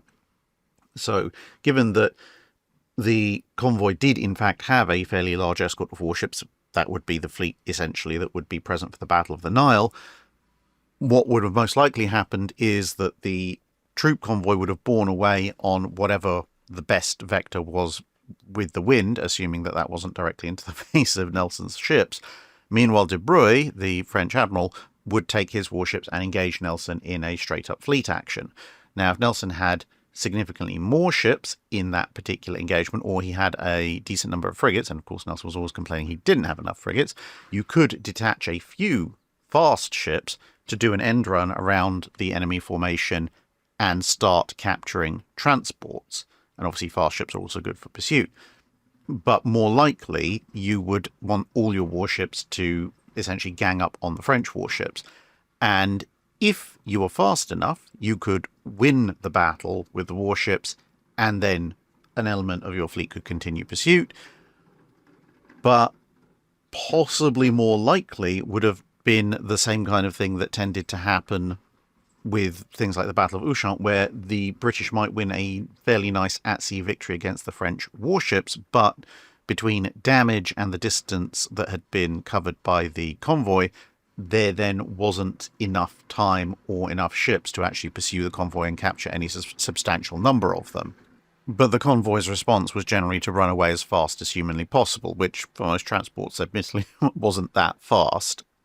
The worst case scenario for the French would have been if the British had appeared to windward and for whatever reason the escorting warships were the majority to leeward of the convoy, because that would have allowed the British to capture and make off with a decent chunk of the convoy before the escort could actually respond.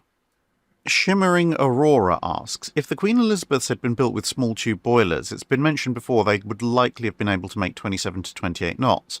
So if they were built such and could make 28 knots on a good day, roughly speaking, how would it affect Warspite, Queen Elizabeth and Valiant's modernisation, as they hadn't have gotten any larger, but they'd also need to keep an extra 2 to 3 knots in speed, and I can't see the Royal Navy letting them drop below 27 knots.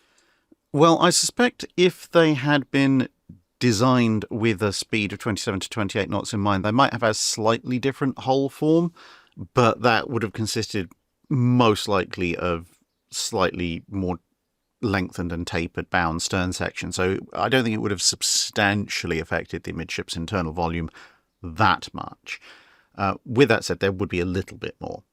But overall, it's a good point. If you've got the small tube boilers, they're kicking out more power, the ships are going faster, then you're essentially advancing a generation in terms of propulsion technology, which means you're a generation closer to the propulsion technology of the mid-1930s, which means the difference between the two is going to be somewhat less, and therefore, while you still will gain weight and space savings by using new machinery, you won't gain as much weight and space savings compared to what they did historically when they completely replaced both the turbines and the boilers on the Queen Elizabeths that were modernised.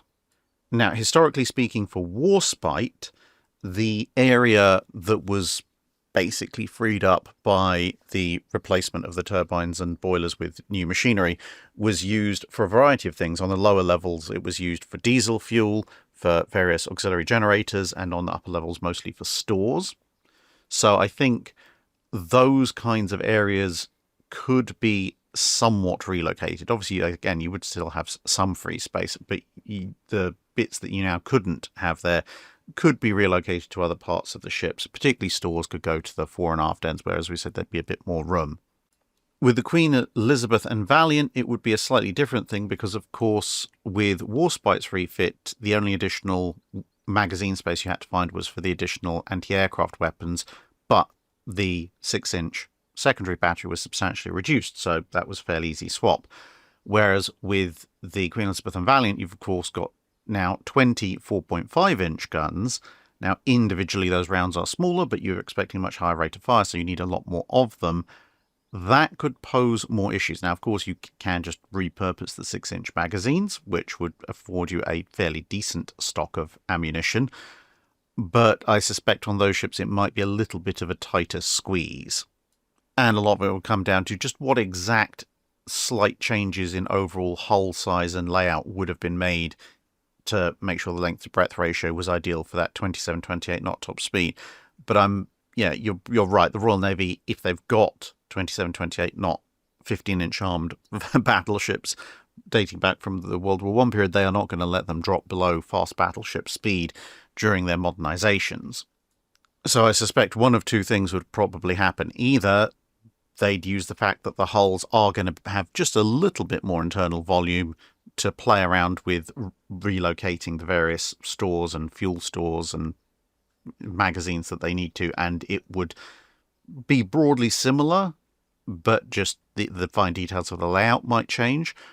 Or alternatively, particularly with QE and Valiant, they might end up adopting a 8 twin 4.5 inch layout instead of a 10 twin 4.5 inch layout, just to save a little bit on weight and magazine space. And maybe throw in some octuple pom-poms, additional ones, to make up the difference. Richard Chu asks, in raising sunk or scuttled ships, such as after Pearl Harbor or the scuttling of the High Seas Fleet at Scapa Flow, is there a difference in process in raising a surface warship like a destroyer or battleship versus raising a submarine? Would submarines be easier to raise, considering that they're meant to be underwater anyway? Yes, raising submarines is generally easier than raising surface ships for a number of reasons. Firstly, of course, submarines tend to weigh somewhat less than surface vessels. So when it comes to raising submarines, putting slings round them and some flotation devices and getting them at least part way to the surface, if not fully, is actually considerably easier than most surface warships. Secondly, because submarines are designed to be underwater, they have pressure hulls. And pressure hulls are generally considerably stronger in any given location than the average hull of a warship, because of course they have to go down and be watertight, at least 100 plus feet down. And that makes it easier if you're going to sling things around them like lines and so forth, because the hull can take it. Whereas if you're putting steel cables and so forth around a destroyer, a cruiser, a battleship, there's a good chance if they're not correctly located, they might bite into the hull plating and just cause even more problems as that hull plating ruptures, compounded, of course, by the additional weight that is usually the case with surface warships. Another issue, if you're not just trying to lift the thing, is that obviously, again, with submarines being designed to be underwater, they have relatively limited numbers of openings in the hull. This is especially important if they're scuttled, but even if they've been sunk, there's not the multiplicity of water intakes and portholes and areas for expelling heated water, and there's usually not 4 propeller shafts, and so on and so forth, and all the openings in the upper deck on a surface warship. On a submarine, it'll just be a handful of hatches and maybe 1 or 2 intake ports. Obviously, the ballast tanks have their own intake valves, and the props. So if you are dealing with a scuttled vessel, it's much easier to just isolate the interior of the sub and start pumping air into it, and once air gets pumped into it, it will pop to the surface.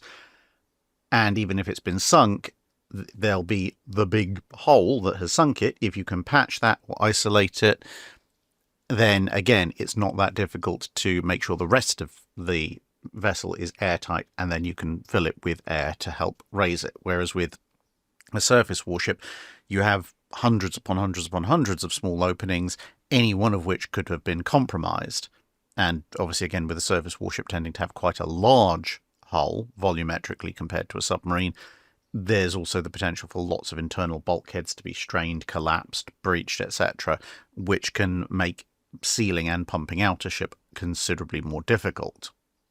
Coldick03 asks, we're often told about the weight savings of triple and quadruple turrets over twin turrets, but how much of the overall weight can you save by using them, as you end up with increased beam, etc.? Specifically, I'm thinking about ships with more than 10 guns like the Alsace or Montana layouts. If they were using similar guns and armour, which turrets would be more efficient? Well, generally speaking, when you're looking at ships where you're regularly thinking about using triple or quadruple turrets as opposed to twins, you don't usually have to worry too much about the beam, because at that point you're looking at ships with a beam of 90, 100 plus feet. And even the barbette diameter of a quadruple turret, like say the King George V's Quad 14, that's 40 feet. So on 100 plus feet, that you're still left with at least 30 feet on either side of the barbette, assuming that you are fully amidships. Now, of course, you're not going to be fully amidships. the turrets tend to be fore and aft of the superstructure, so you will end up with the hull narrowing somewhat.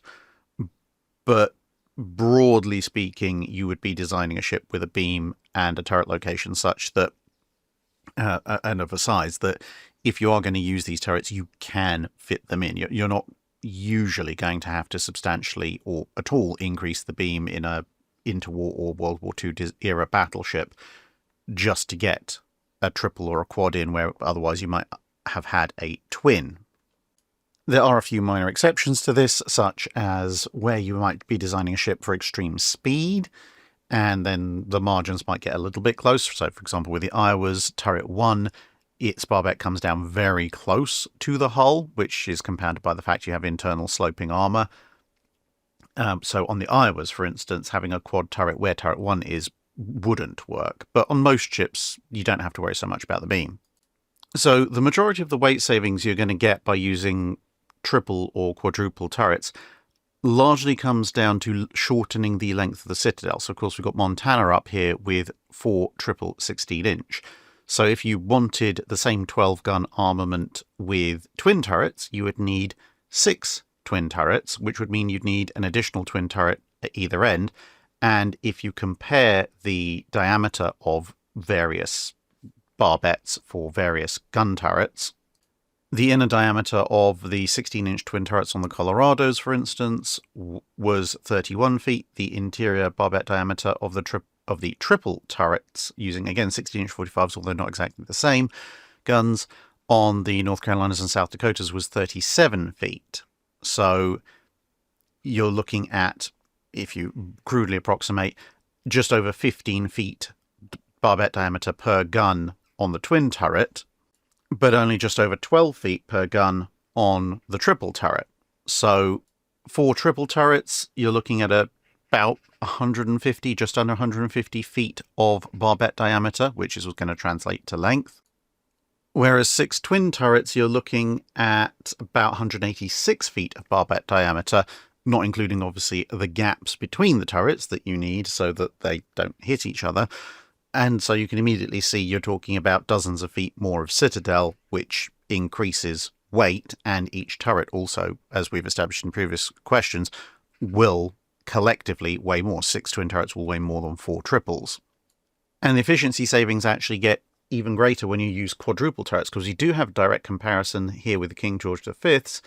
If you use the 2-gun turret on the King George V's, which has an inner diameter of just under 30 feet, so just under 15 feet per gun again, the quadruple turret has an inner diameter of 40 feet, which is exactly 10 feet per gun, so even more efficient than a triple. So if you were to do a ship with 12 guns in 4 quad turrets, assuming you're using King George V as an example, then you'd have 120 feet of barbette diameter to worry about, and only 1 set of spacings between turrets, assuming you do 2 fore, 1 aft. Whereas if you do the same number of guns, so 12, in 2-gun turrets, you're back to just under, in this case, just under 180 feet of barbette diameter, plus at least 4 separate gaps between guns, which is all going to add additional length to your ship, additional weight to the citadel, and obviously additional mass because of the inefficiency of multiple smaller turrets. So if we were to compare a Alsace-style 3 quadruple layout for 12 guns versus a Montana 4 triple layout for 12 guns, extrapolating very roughly, we could hypothesize that a triple turret for the 16-inch 50 might be somewhere between 42 and 44 feet in diameter for the barbette, which would mean that you'd end up with around about 130 feet of barbette plus 1 inter-turret gap to worry about in terms of defending with the belt armor outside of the machinery spaces, as opposed to the triple layout where you have 148 feet of barbette diameter plus 2 inter-turret gaps to worry about defending. And at that point, I mean, you can imagine if you just take this and essentially eliminate turret 4 and very slightly enlarge the other turrets, you're saving a big chunk of armor that you now don't need to put on for the ship's citadel. And again, the turrets collectively will probably weigh slightly less as well. Brian Nicholas asks, "Hi Drac, I'm an amateur ship modeller, so I pay close attention to the pictures you post. I've noticed with capital ships of the Royal Navy, the US Navy, and even some others, there's a curious box-like tunnel or chute that extends from the main deck down to the waterline, usually ending slightly above the area below, painted black in a semi-triangular pattern. What is this used for? I found the best views of this on the King George V class and Vanguard. I'm wondering if it's something I need to scratch build for my Royal Navy and US capital ships for authenticity's sake." Well, first of all, good eye for spotting them. Here's two on King George V, and they appear all over the place on all sorts of ships. Now, the interesting thing is, of course, that they're not there all the time. So if you look at pictures of ships, particularly in combat, you'll tend to not see this as much. Or you may find them truncated or otherwise reduced. So, for example, in this alternate view of King George V, you can see along the relevant length of the hull, well, in this shot, they're just not there. So what these are, going back to the shot where you can actually see them, are essentially disposal chutes. So they are for throwing things overboard that you don't really want to come into contact with the side of the hull. And that could be for several different reasons. It could be, ordnance, so shell casings and other things like that. Something solid that would scrape the paint or possibly even dent the hull plating in areas where it's particularly thin. So it's a chute that guides them off. And it can also be for slightly less salubrious stuff, like, say, offal from the galleys, which, again, you don't really want smearing down the side of your ship. So it helps guide that all away. And, of course, as a result, it's made up of fairly thin box metal, which is why they can be fairly easily removed or can be damaged and thus truncated by the wind and the waves. And the triangular smear underneath is, of paint, is essentially to disguise any markings that might be left by stuff that's coming out of the chute and then falling into the sea. Because you don't want it too low, because then obviously just wind and wave action as the ship moves would rip it off. So I would say if you want to portray a given ship, and you can find photos of this stuff in evidence, I would then say, well, what exactly are you trying to portray with the ship? If you're trying to portray the ship in the state that it would have been perhaps in peacetime or in reserve or freshly commissioned or in some other relatively benign period, and that can be even a benign period during the war, like if it's spending a long period in port or acting as a transport for a prime minister or a president, or just on its way from its home to its forward base, then yes, these things probably should be in place. However, if you're trying to portray the ship in a specific moment when it is perhaps either just been in combat, just heading for combat, or combat is very, very likely, then you wouldn't include them simply because, well, they're a splinter hazard and they would have been removed.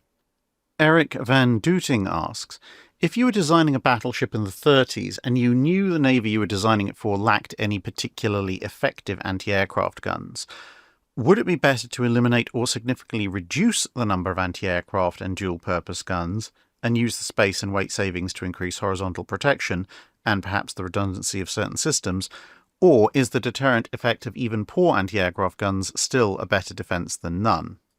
I think I definitely would still include the anti-aircraft guns, and that would be for two reasons. Firstly, if better anti-aircraft guns come along, which they very well might, then you want the space, weight, and stability allocation to be able to pull the not-so-good ones out and put the good ones in, whereas if you take out a substantial portion or all of the anti-aircraft armament and replace it with, well, replace the weight and stability allowance at least with armour and other systems, then even if better anti-aircraft defences show up later on, you can't install them because there isn't the weight or the stability left in the ship to do so.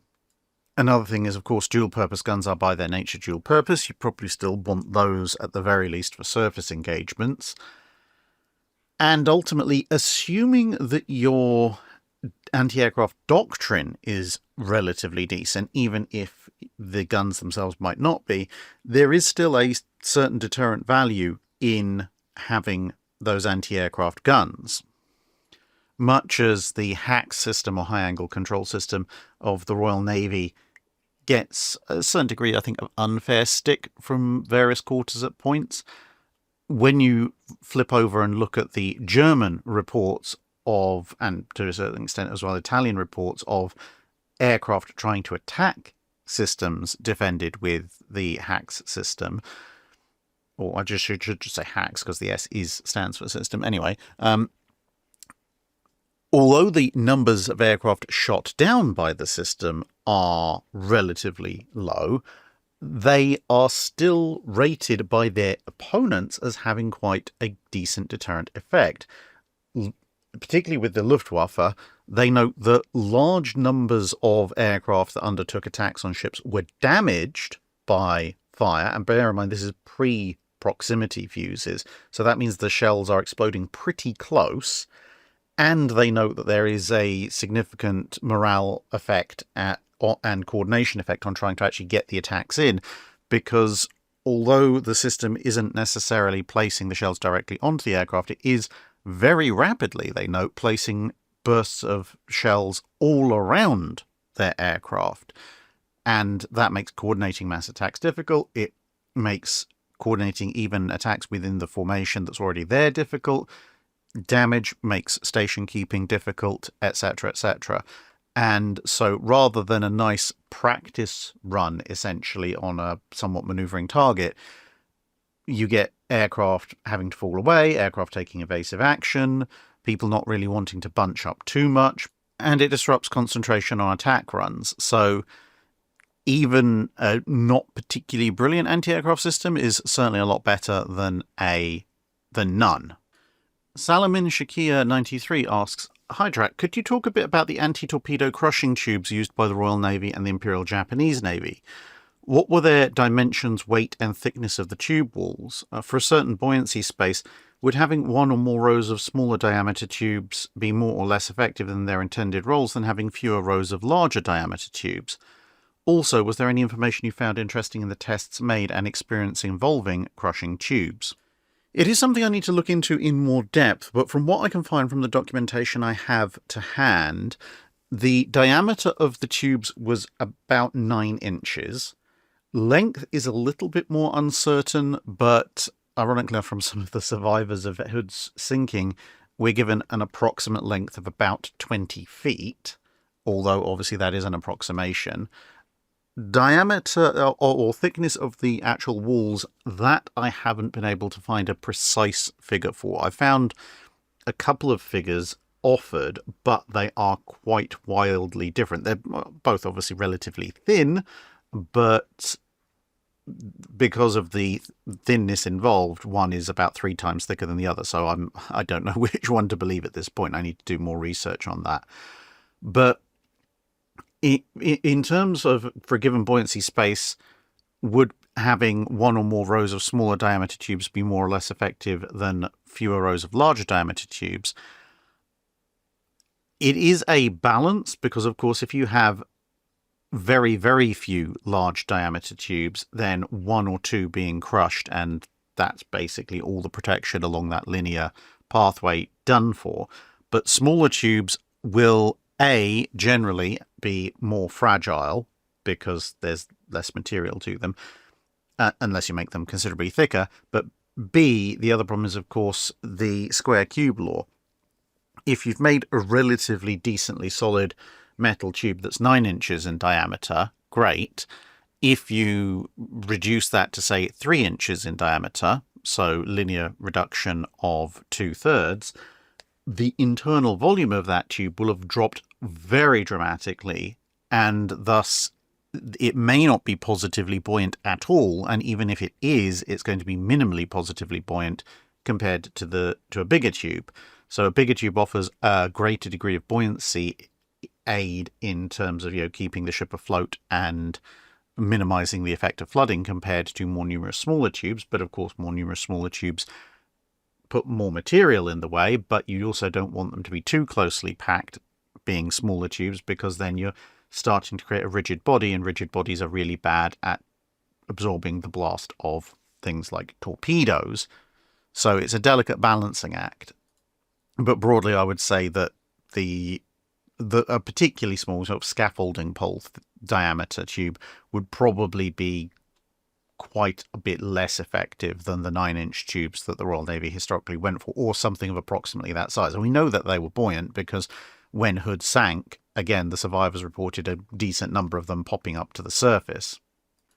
One interesting side note you might enjoy from the tests was that the original plan wasn't just for the tubes. The original plan was to have the tubes and then have the spaces between the tubes, because of course they're cylindrical, be occupied by wood pulp, which would provide further buoyancy and further exclusion of water. However, it was found that the torpedo bulges are never entirely watertight or condensation free. They did need some pumping out, as pretty much anything like that did required over time. And this meant that the wood pulp very, very quickly rotted and obviously lost any real effectiveness, actually held on to water, which increased the overall weight of the torpedo defense system, which wasn't particularly good, and of course it stank. So very quickly they decided, actually, we're just going to go with the steel tubes and leave the space between them just void. Snowstalker 36 asks, Admirals Fletcher and Spruance are famous cases of non-aviators becoming important carrier commanders. Are there any aviators who became notable surface warship commanders? That's actually quite a difficult one, because I'm assuming from the question you mean surface warships as in gun-based warships as opposed to carriers. And the thing is, most naval aviators who went on to ship command went on to command aircraft carriers. And then even when you get into relatively notable figures in naval aviation who went on to command gun-based surface warships, most of the time they only commanded them relatively briefly and didn't really do all that much of note with them. So, for example, Admiral Towers in the United States Navy was a fairly notable early naval aviator. He was part of the NC4 flying boat flights, etc., and quite involved in aviation. He did, at the very end of the Second World War, command USS New Jersey for a short period before transferring over to a carrier, but he was a commander of a surface warship. He wasn't a particularly notable one because New Jersey didn't shoot at anyone during that time period. About the closest I could come would, in terms of particularly notable people you might have heard of, would be Admiral Fraser, as seen here, because he was a qualified aviator, a qualified pilot. He had commanded carriers in the interwar period, but, of course, during World War II, amongst other things, including the British Pacific Fleet, he would be in command of Duke of York when she took on and sank Scharnhorst. So that made him a relatively notable surface warship commander as well. Sebastian asks, can you give us a synopsis of the naval career of the late President Jimmy Carter? Yep, so it's a relatively brief career. He enters the US Naval Academy in the middle of World War II, ends up graduating just after the Second World War is finished, so this is him having just graduated. He then goes straight into the submarine force, so obviously starting out on diesel-electric submarines, but he rather quickly moves over to the nuclear submarine program as and when that becomes available in the early 1950s. Although he doesn't spend all that much time at sea on board a actual nuclear-powered submarine, because he initially is working ashore on actually developing the reactors that are going to go into those submarines, which includes a rather hair-raising incident at the end of 1952 when one of the experimental reactors starts to melt down, and he's one of the crew who has to try and shut down a nuclear reactor that's in the process of melting down, which was, I would say, probably a not particularly fun experience. But then, just as he was about to be able to go to sea on an actual nuclear-powered submarine, then his father died and he had to leave the Navy to take over the family business. So his sum total naval career, if you count from the time that he commissions to the point that he leaves the service, is around about 7-ish years.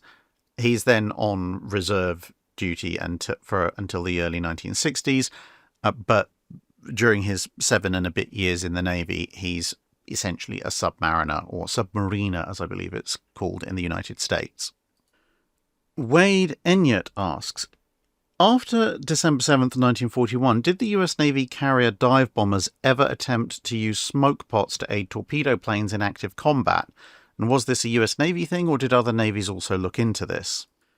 So this was an idea that various navies looked into in the interwar period, the US Navy more so than most. And as you can see in this picture from a fleet problem, the general idea was to screen torpedo-armed craft in order to get them closer to launch an attack. And obviously this could take two forms, as seen in this demonstration.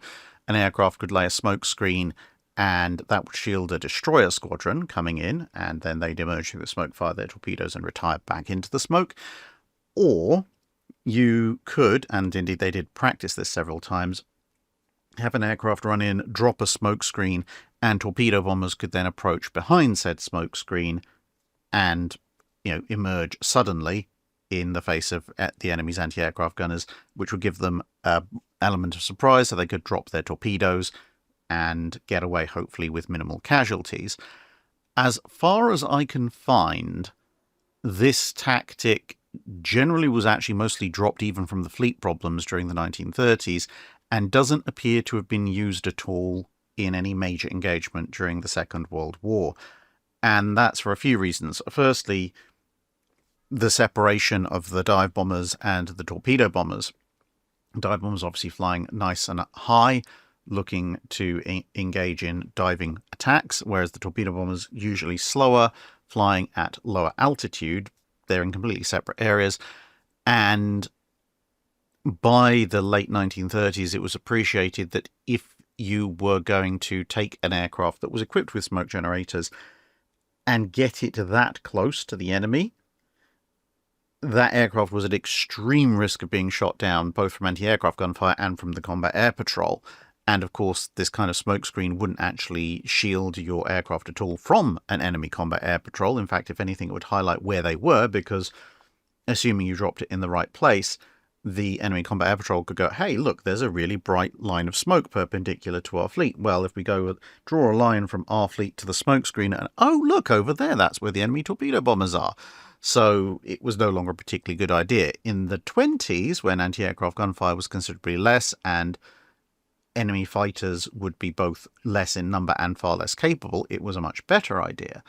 But between the separation of the dive bombers and the torpedo bombers due to performance and attack profile and the survivability issues, no one seems to have actually used it in any meaningful sense in any major World War II engagement.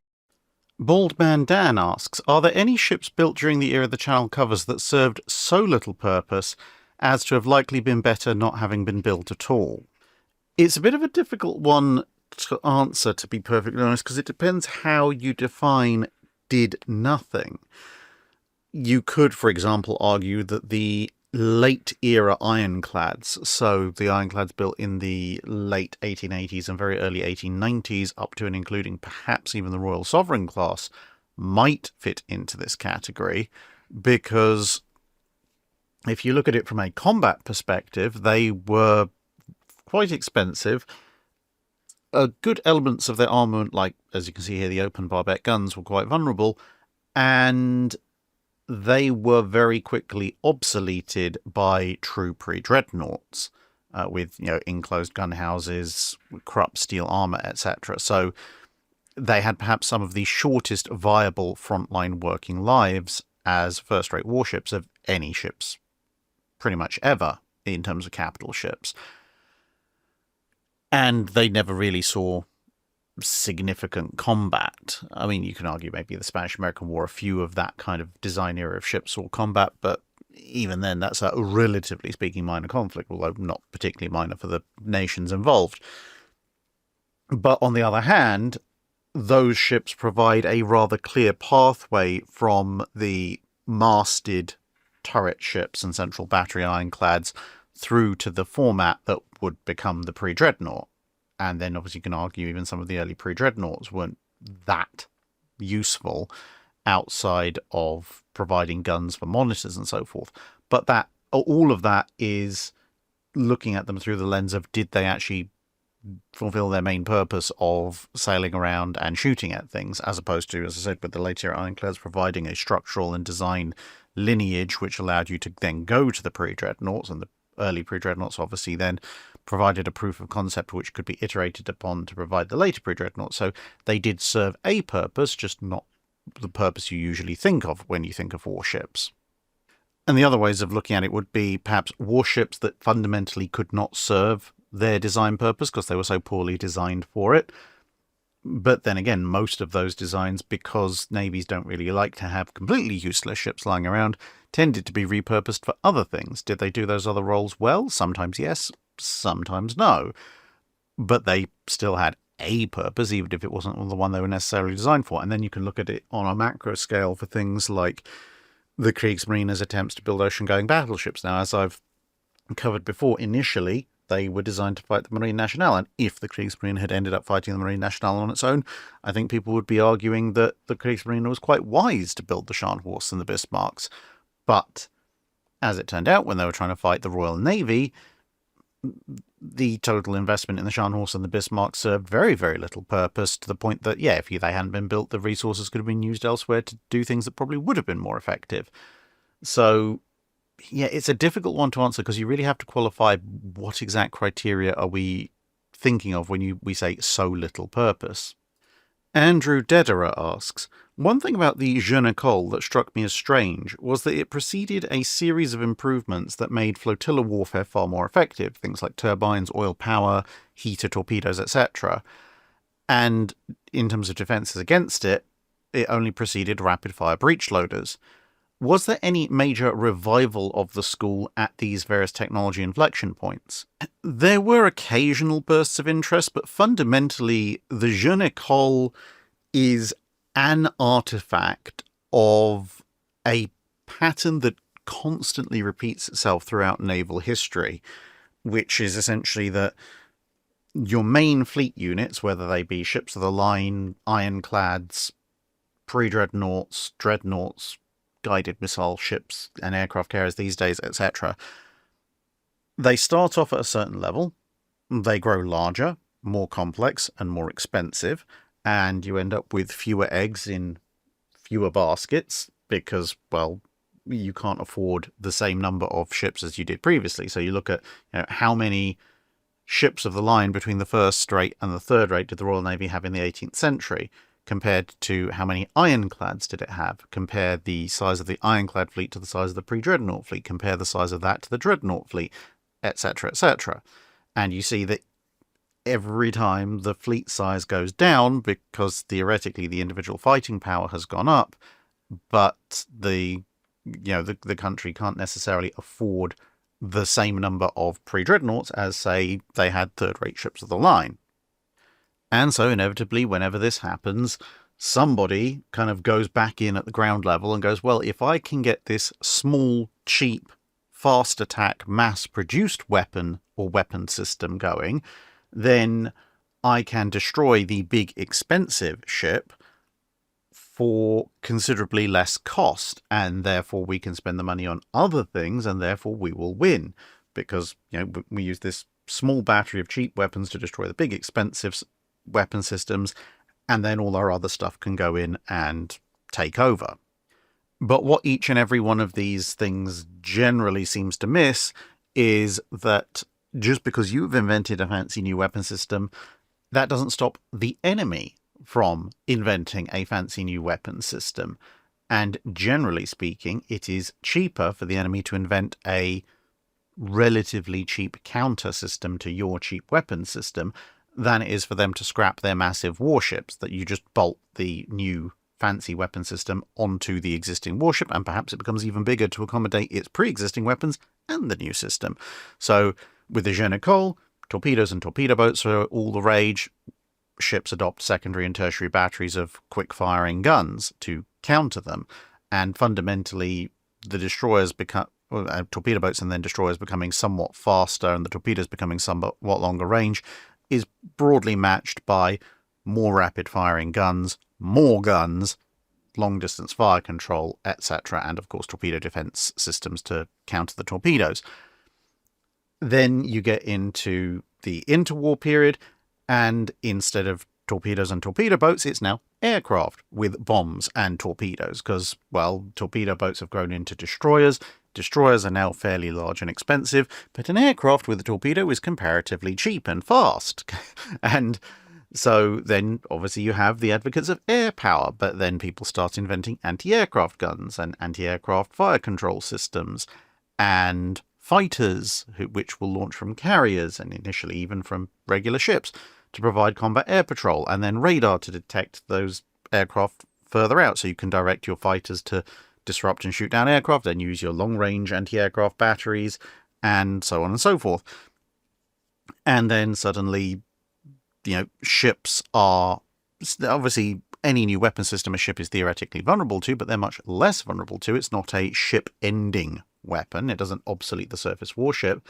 But then aircraft become faster with jet engines. They use toss bombing techniques. They invent anti-shipping missiles, which extend their strike distance, and so that you don't have to be in range of the anti-aircraft guns, at which point they invent longer range radar, AWACS systems, surface-to-air missiles, and then aircraft and missiles gradually get bigger and more expensive, and now you're actually risking hundreds of millions of dollars worth of aircraft and tens or hundreds of millions of dollars worth of missiles to attack a ship that admittedly is still more expensive than your aircraft missile system, but that proportionally is actually not that much more expensive. And certainly you send a squadron of modern fast jets out, perhaps loaded with 4 to half a dozen anti-surface missiles apiece, and the collective value of that is probably approaching the same order of magnitude as the value of the warship you're attacking, unless you're going after a carrier. But if you're going after a supercarrier, you probably need more than a squadron of aircraft. And at the same time, the defences are growing more expensive, because the surface-to-air missiles are considerably more expensive than the anti-aircraft guns.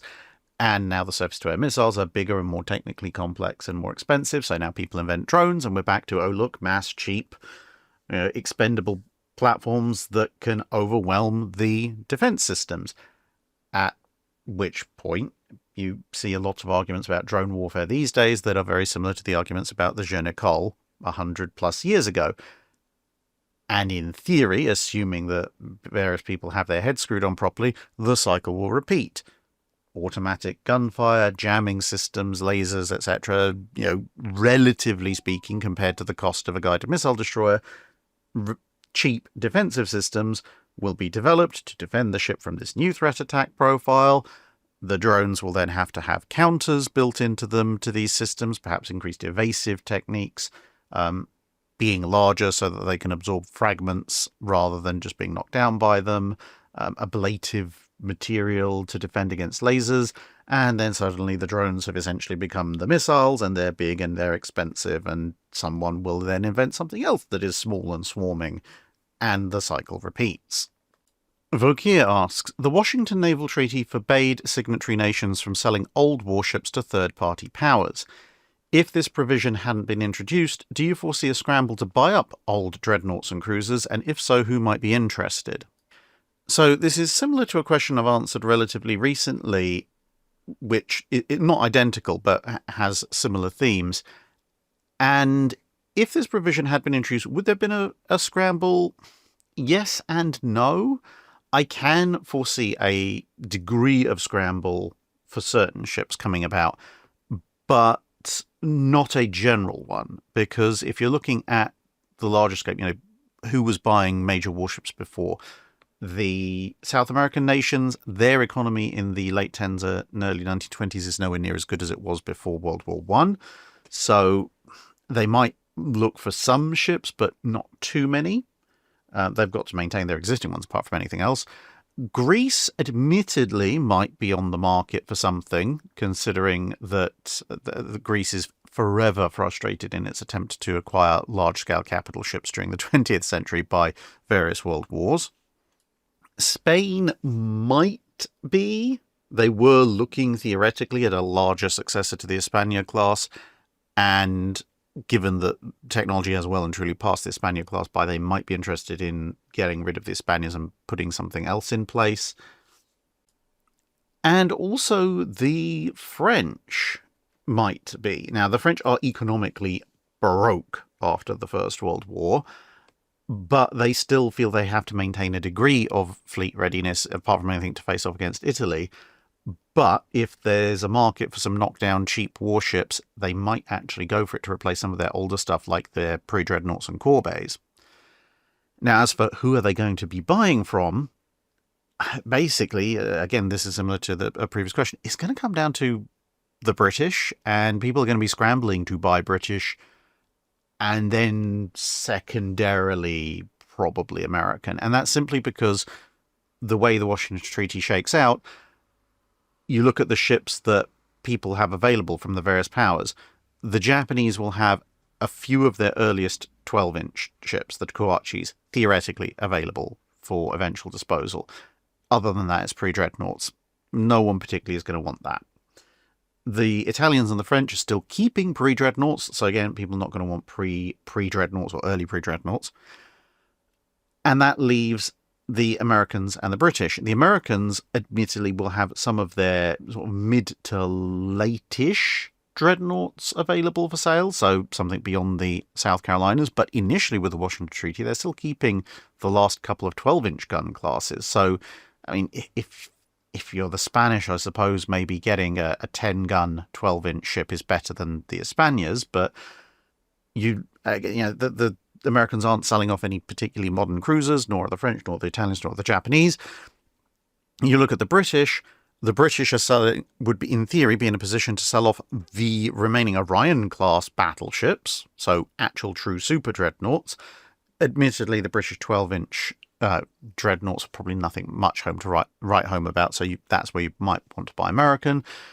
The British are also the only people who are going to be selling off battlecruisers. They've got Lion and Princess Royal for sale, again, theoretically, plus if some people want the remaining I classes, I mean, again, they're probably somewhat better than the Españas. Almost anything is, really. And then when you look at cruisers, again, the British are selling off town-class cruisers, ships that only have about 10 years on them. Admittedly, some of that is spent during wartime, but considerably more modern than any other cruisers that are available. And again, you look at the destroyers. Now, the Americans might be persuaded to sell some of their four-stackers, but possibly not. Whereas the British are shelving off entire classes of ships that were built during the First World War and only have 5 years life on them. So that's where people are going to be buying from. The Royal Navy's far more modern sail stock. The only place that I can really see anyone buying elsewhere, as I said, if people snap up the Orions, and maybe immediately after that the King George V's in the mid-20s, once the Nelson and Rodney come online, then there might be some market for the newer 12-inch ships that the Americans are selling off, but that's really about it. Explicitly Implicit asks, naval machinery was sometimes tested under ideal circumstances, and this gave results that were for the purposes of combat performance simply unattainable, like Imperial German Navy ships testing the speed of their ships in such ideal conditions and with ideal crews and coal that they then were completely incapable of repeating this performance under normal conditions.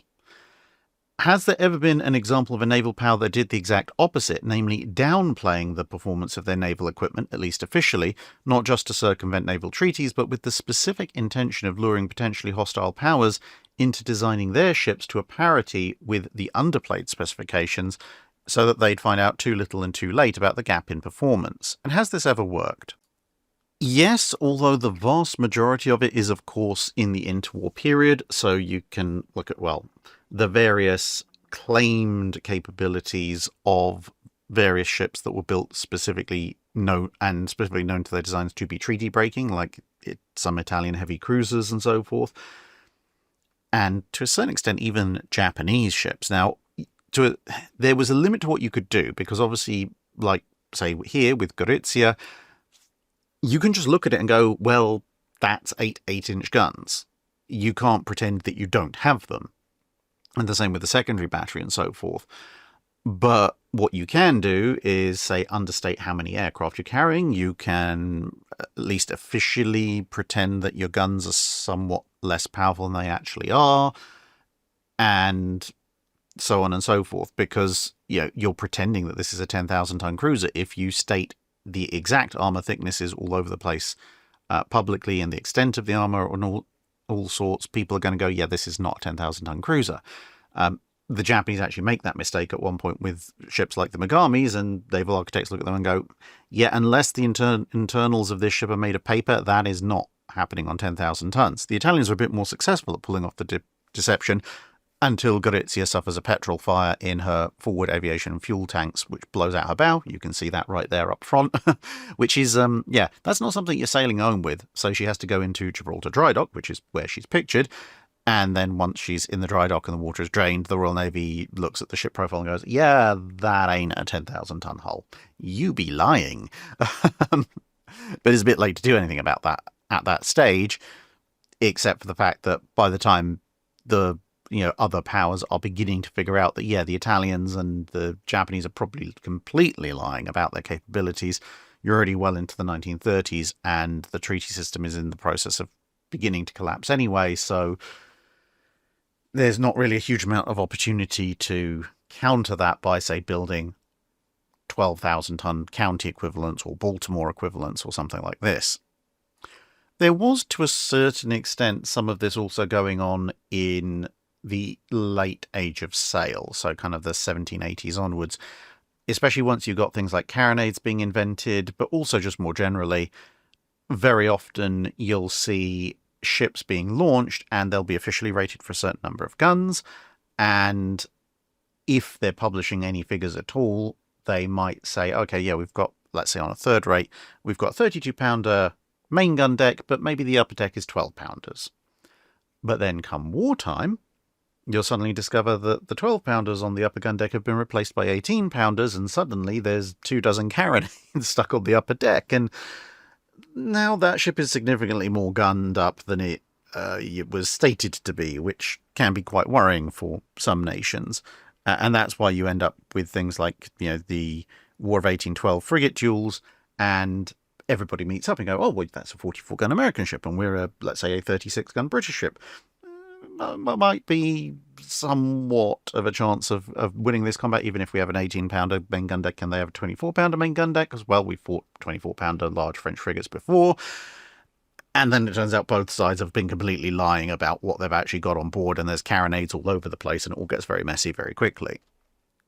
Colin Olsen asks, could you compare unhappy calibers to similarly sized happy calibers and go over what makes each one or the other?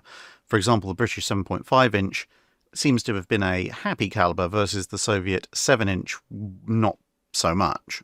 So essentially you can look at this in all sorts of circumstances. So you can compare the 4-inch to the 6-inch in the early days of quick-firing guns. Then you can compare the 6-inch to the 7, the 7 to the 8, the 10-inch to the 12, etc. And even with the 7 versus the 7.5, what you will tend to find is that the trade-off, and the reason why you get happy and unhappy calibers, is a combination of weight, handleability, and armor penetration. And they're all interrelated.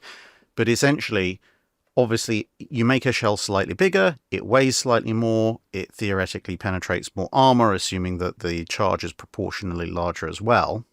But, and this is where the big problem comes in, you are essentially stuck with, certainly most of the chain, the capacity of the average human.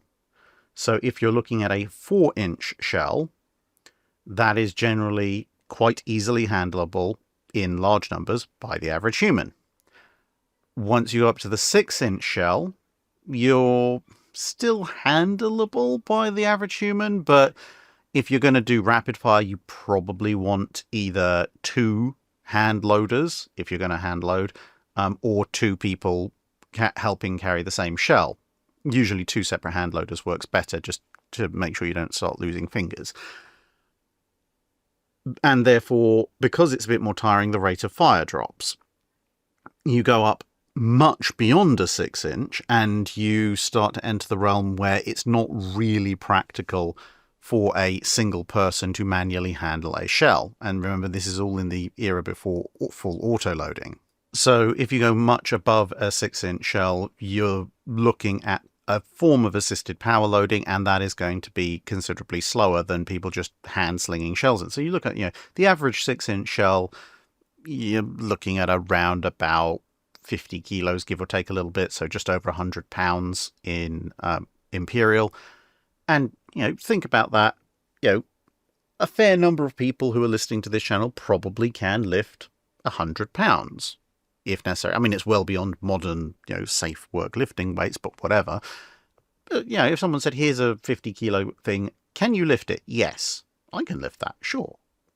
But can I easily manhandle that weight around a cramped gun turret and get it into the gun? Maybe. Can I do it multiple times? Now we're getting a bit more, maybe not. Can I do it multiple times fast? No, not safely. And when I say not safely, I mean that's, barging into things, dropping it, smashing my fingers into things, as opposed to just, am I going to mess my back up in 10 years' time? The answer to which is probably going to be yes. So that's your upper limit. Whereas you look at, say, the 7-inch shell for the Kirovs, and you're looking at a shell that now is almost double that weight, just under 100 kilos, 215, 220 pounds. You can bench that. You ain't picking it up and moving it around the deck of a ship. So now this is no longer hand loadable. Now it's not anywhere close to as quick firing, at which point, the weight of an 8-inch shell, for example, if you look at the 8-inch shell on a county class cruiser, that's 115, 120 kilos, 250, 260 pounds. So it's not that much heavier. It's still going to be using power loading, but it's got much better ballistic profile. It's got more kinetic energy. It's hitting harder, and the overall size and weight of the gun increases not that much. So therefore, the 8-inch is much superior. And that little drop off in shell mass, as well as the differences in muzzle velocity, does have a significant difference. So you end up with this 7-inch shell, which has, as I've mentioned before, roughly the rate of fire of an 8-inch gun, and due to some problems with the turret, sometimes not even that.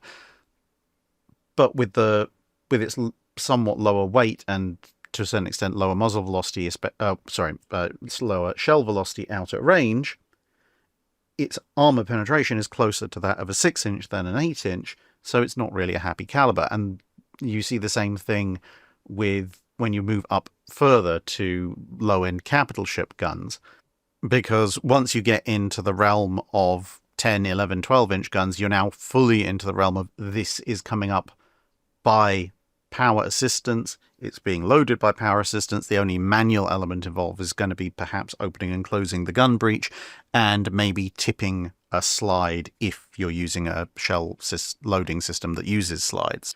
But now with a 10-inch gun, you're looking at roughly a 230 kilo or roughly 500 pound shell with an armor penetration of about its own width caliber, so about 10 inches at 4,000 to 5,000 yards, and a rate of fire of about 2 rounds a minute.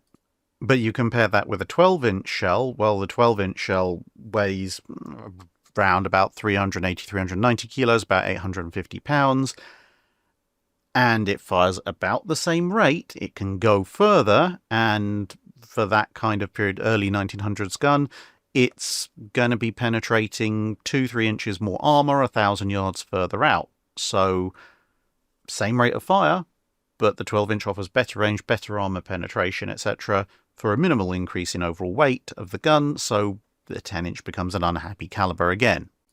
Lawson Tse asks, a few dry docks back you mentioned if you'd been transposed into the flesh of Admiral Tirpitz, you'd have backed the Kaiser's musings to build an all-battle cruiser or fast capital ship fleet in order to bully the French in colonial wars without destroying relationships with Britain. How would the French and Britain, or any other major power, respond to this? How likely is it for such a fleet to remain unthreatening to the British if it has to continually expand to remain superior to the growing French fleet? And would such a fleet not be more vulnerable if Germany ended up at war with Britain anyway? Well, there's only a limited number of powers that can respond to this, and realistically, France and Russia actually can't, because by the mid-1900s, economically, they just do not have the wherewithal to do so.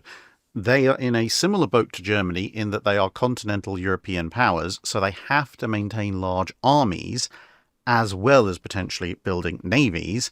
Therefore, if everyone has to have large armies, then how large a navy you're going to have is going to be dependent on kind of how much headroom does your economy give you. Germany has the bigger economy, it's going to have the larger fleet. And that's just going to be the way it is. The difference is Britain, A, has a slightly larger economy in terms of, having the entire British Empire behind it financially, as well as a more established shipbuilding industry, but also doesn't have to have a massive army compared to the continental European land powers, and therefore can put a much greater proportion of its spending into its navy. So France basically would have to make a decision of, okay, if I'm allied with Britain and theoretically with Russia, do I need to keep building battleships, Dreadnought battleships, aka slow capital ships? And the answer is probably yes, just apart from anything to keep your hand in the ring. But maybe what you would go down to if you were France would be building 2 battleships per class instead of 4, which would free up some headroom to build some faster capital ships to go and protect your colonial investments. Because ultimately, even if you try and increase the budget to build more Dreadnought battleships, if you put them to defend your colonial holdings, then a faster German force can just be elsewhere, wherever your capital ships aren't. The Russians are, well, they're Russians. They're trying to recover from the Russo-Japanese War. They're not really in this race at this point.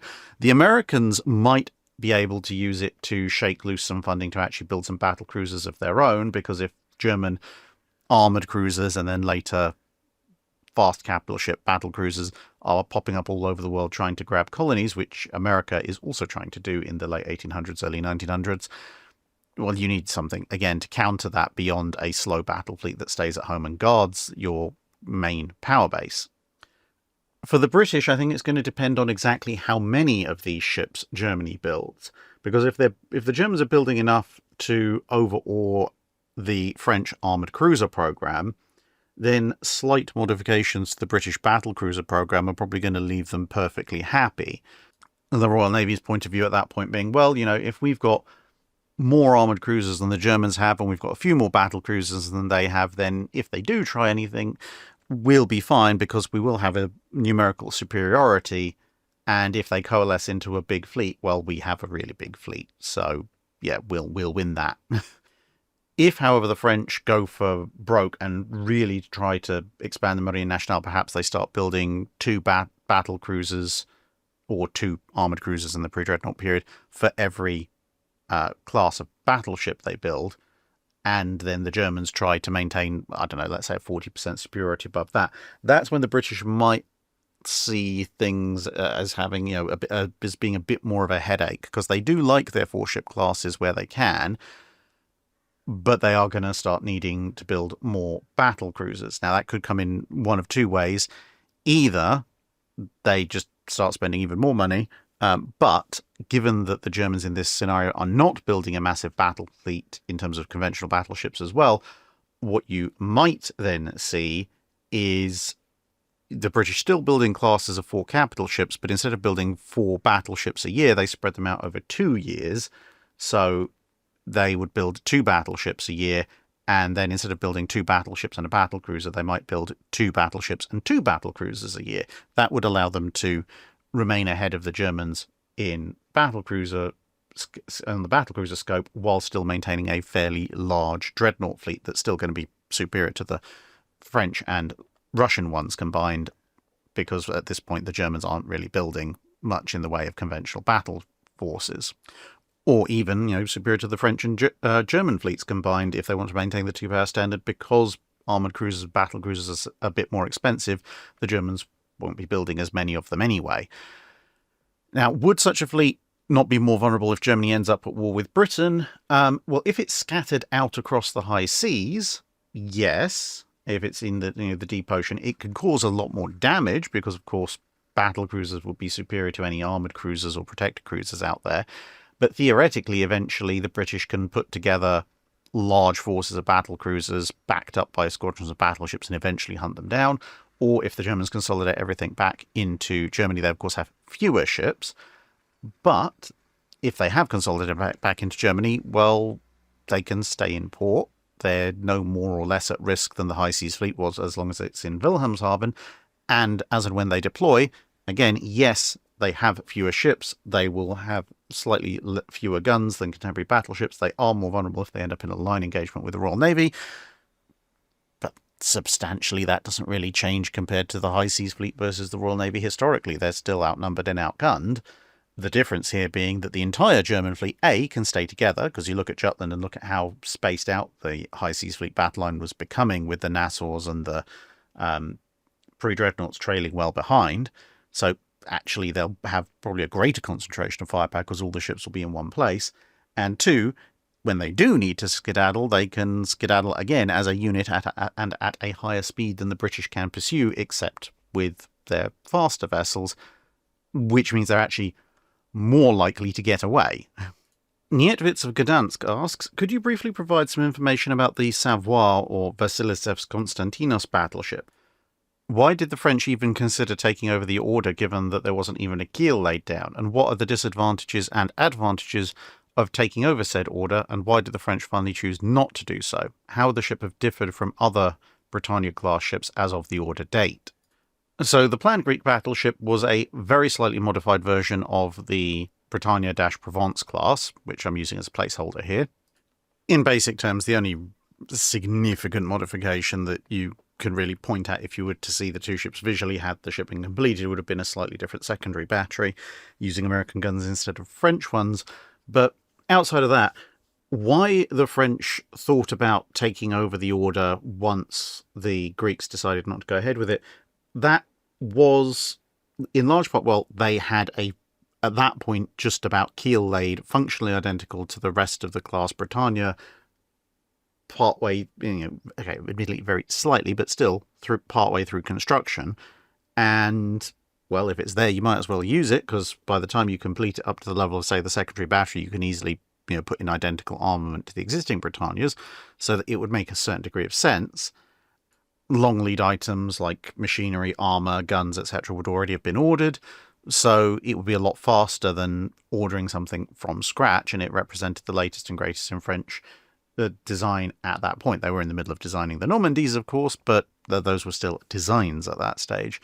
But why did the French finally choose not to do so? Well, simply because they slightly miscalculated how the First World War was going to go, as indeed did pretty much everybody else.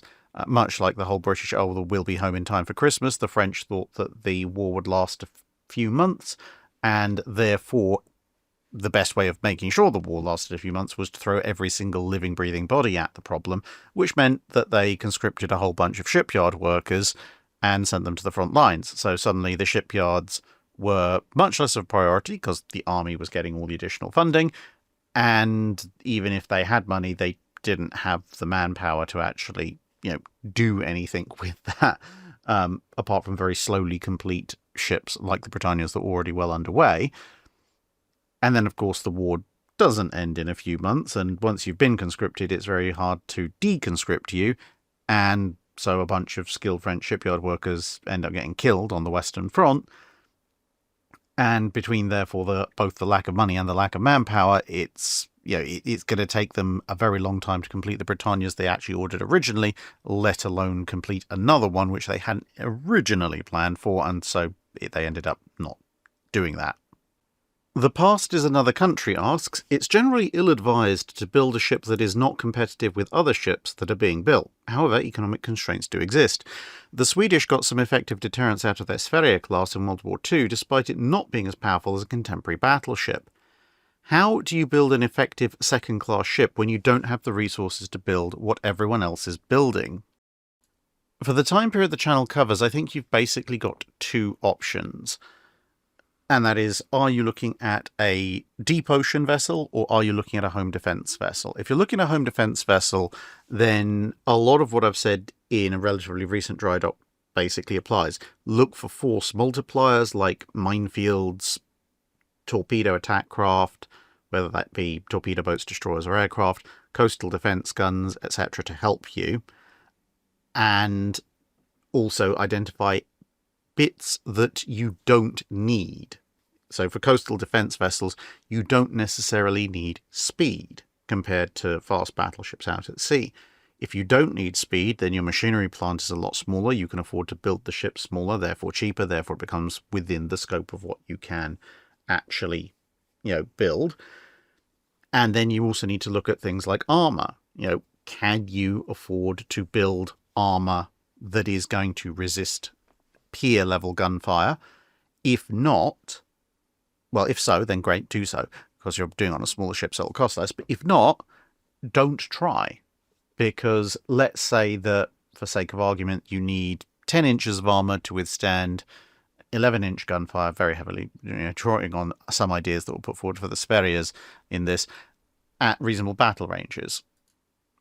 If you can't, then okay, then what's the next grade down? Well, they went with a 7.9, effectively an 8-inch belt. So what's that 8-inch belt give you? Well, it gives you protection against heavy gunfire at extreme ranges, and it gives you a very good protection against the next grade down, i.e. heavy cruiser gunfire at almost all reasonable ranges. So there's not really any point in putting, say, 9-inch armor in, because it's not going to meaningfully buy you any more protection against long-range heavy gunfire, and it's also not really going to buy you any more meaningful protection against close-range 8-inch gunfire. If someone's close enough to punch through 8-inch armor with an 8-inch gun, they can cross the last 500 yards that it's going to be needed to punch through 9-inch armor. So you make a rational decision there. And then with the guns, you fit as many of the heavy guns that you need to threaten an enemy warship, in the Furious case 11-inch guns, onto the size of hull that you have left.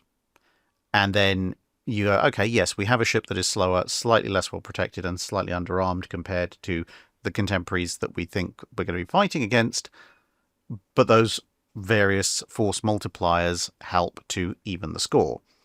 If, however, you're looking at overseas ships, deep water ships, so perhaps not battleships, but maybe cruisers and so forth, then again, take a look at, okay, we can't build the equivalent to a 10,000-ton heavy cruiser.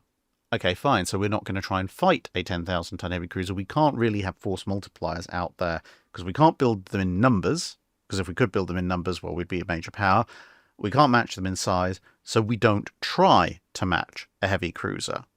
What we do is instead, very similar to the Furious, build something that is within the scope of our ability to build and is an outside context problem, an overwhelming threat for the next size down. So you might then look at something perhaps similar, in actual fact, to a York-class heavy cruiser. So it's got less firepower, and if I was designing this kind of ship for a power with economic constraints, I'd maybe put a bit more armor on it and maybe accept the drop in speed of a knot or two, and essentially try and build something that has the range and the firepower to crush light cruisers, the armor to easily withstand 6-inch shells, and the speed to, if not necessarily outrun 6-inch ships, at least be competitive with them and stop me being mobbed by half a dozen of them. At that point, yeah, my ship is not going to win a fight except by luck with a full-size heavy cruiser, but I can crush everything smaller than that, and therefore it's still a reasonable enough warship. Todd Webb asks, if the Spanish Navy had pre-dreadnoughts for their fight with the US Navy in the Spanish-American War, is it your opinion that Dreadnought and South Carolina would have been designed circa 1899, right after the war, or do you think semi-dreadnoughts would have been the response till around the time that Dreadnought and the South Carolinas were historically designed, contemporary with or just after the Russo-Japanese War? I think very much the latter, because with the best will in the world, the Spanish-American War proved mostly that ships of the time were incapable of hitting the broadside of a barn if that barn was 4-digit figures away for the most part. You were still fighting at essentially Nelsonian or barely over Nelsonian ranges to actually hit anything. Accuracy on both sides was pretty appalling. It was more appalling on the Spanish side, which is why the Americans won, amongst other things, as well as the Americans just generally bringing more firepower to bear and somewhat better trained crews. But there was nothing about the Spanish-American War that suggested that an all-big gun battleship was the way to go. And even if the Spanish had had half a dozen copies of Pelayo and some of them had been at Cuba, for instance, that's fundamentally not going to change anything, because when you look at the hit rates of the big shells versus the small shells, if anything, the Spanish-American War would then lead people to believe that perhaps you needed to have even more small, rapid-firing guns, because clearly the big shells barely hit anything until the ship was on fire anyway. Which actually, then that kind of does point a little bit towards the semi-dreadnoughts, but if anything, as I say, it might even point towards an even greater bias towards secondary and tertiary batteries and away from primary batteries.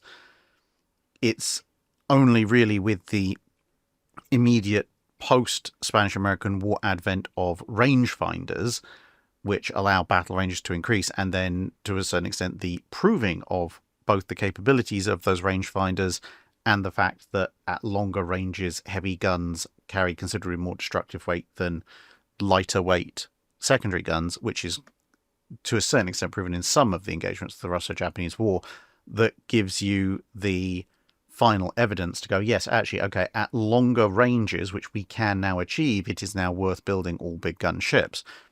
In the context of the turn of the 19th to the 20th century, sheer weight of fire from secondary batteries still has a lot of tactical value when you're at 500,000, 1,500 yards. Lord Nelson asks, when reading accounts of British cutting out operations during the Age of Sail, I'm often astounded at the decisively one-sided casualty accounts, as in the example of the cutting out of the Hermione. But were there any such operations that went spectacularly wrong for the British? Yes, there were quite a number of cutting out operations that went anything from slightly wrong to extremely spectacularly wrong at various points for the Royal Navy. When it comes down to it, a cutting out operation relies on essentially surprise for two main reasons. Firstly, if you don't have the element of surprise, you're a bunch of men with small arms in rowboats, and any significant ship that's worth cutting out will massacre you with cannon fire, probably grape shot, as long as, they know that you're coming and they can shoot at you. And that does happen a few times in various cutting out operations. Somebody spots the boats coming, or the ship's just on alert generally, and they open fire with their main battery. At that point, the difference between the operation going slightly wrong and the operation going spectacularly wrong is generally how far away are the boats, because if they're far enough away that shot is coming at them, but they can row off into the night and out of range relatively quickly, then usually they do so. So at best, the operation has just failed. At worst, a few boats are hit, casualties caused, maybe a boat or two sunk. Worst case is if you're at the mid-range, because if you're well inside cannon range, but not close enough to make a final desperate rush, either under the guns or right up to the side of the ship, then you're just going to get blasted by multiple broadsides, and then you have, more than 50% casualty counts. The other thing when it comes to surprise is not just dodging the main guns, because you can also do that even if the enemy gets a last-minute alert, like you can see here with this depiction of the Hermione approach, say, from the bow, where the broadside guns can't get you, assuming the enemy hasn't rigged spring lines on their anchors. But the other problem is, the enemy crew is probably, almost certainly, in fact, going to outnumber you, and it is a contest of small arms. So, again, if you have the element of surprise, you get on to the ship, even if they get a last-minute warning, you'll probably have local superiority on the upper deck, and all of your men are armed, alert, and ready for a fight, whereas whatever men the enemy have that are fighting you are probably surprised, not prepared, possibly underarmed, and there won't be that many of them on the upper deck. So, you can win that even if you're outnumbered theoretically, simply by establishing local superiority on the upper deck. Then you hold it against anyone trying to come up through the hatchways. conversely, again, if the enemy knows that you're coming, or they spot you coming at a far enough distance, then they can get a lot of people heavily armed up on the deck, either the same numbers as you or more. They have the advantage of being higher up, the defender's advantage, and they can get, what are large for small arms, but small for main battery guns, so in early period swivel guns or lighter upper deck guns, and they can fire those at you as well. And again, at that point, their operation is probably going to go very badly wrong. But if you can pull off surprise long enough to get close enough that the enemy doesn't have a substantial chance to respond with either main gunfire or mustering the crew, then you can carry the cutting out operation. And essentially that all comes down to planning and a little bit of luck. And where the captain and crew gets that right, well, they capture things, cutting out operation goes well, and where it doesn't, it fails. And finally, for the Patreon Drydock, Architect096 asks, "Hi Drac, thanks to Patreon causing me some troubles, I was unable to post my question to Drydock 404, so I was wondering, could I ask 2 questions this time?" Sure. It's the last question anyway. So, first question, could ancient Mediterranean trade ships like Greek Holkas or the predecessors to Roman grain ships sail from Gibraltar to Madeira under the assumption that the captain of such a vessel was once blown there by a storm and he was crazy enough to try and sail there with a crew willing to follow him? And if yes, how long could such a ship take, and when would they be likely to attempt it? Could it be done theoretically? Yes. It would be at the average speed of a Roman grain ship or immediate predecessor, a 5 to 7 day voyage. So, that's not out of the question, given that they would do voyages of similar length across sections of the Mediterranean on certain legs of grain trade routes. But I don't necessarily think that anyone would want to try and sail directly from Gibraltar to Madeira, because that requires essentially sailing roughly southwest, maybe a little bit west of southwest. And you're basically sailing somewhat blind, because remember, you don't have the longitude calculations. You only have a limited ability to calculate latitude. Madeira is a very small target if you're going to be sailing off into the Atlantic from Gibraltar.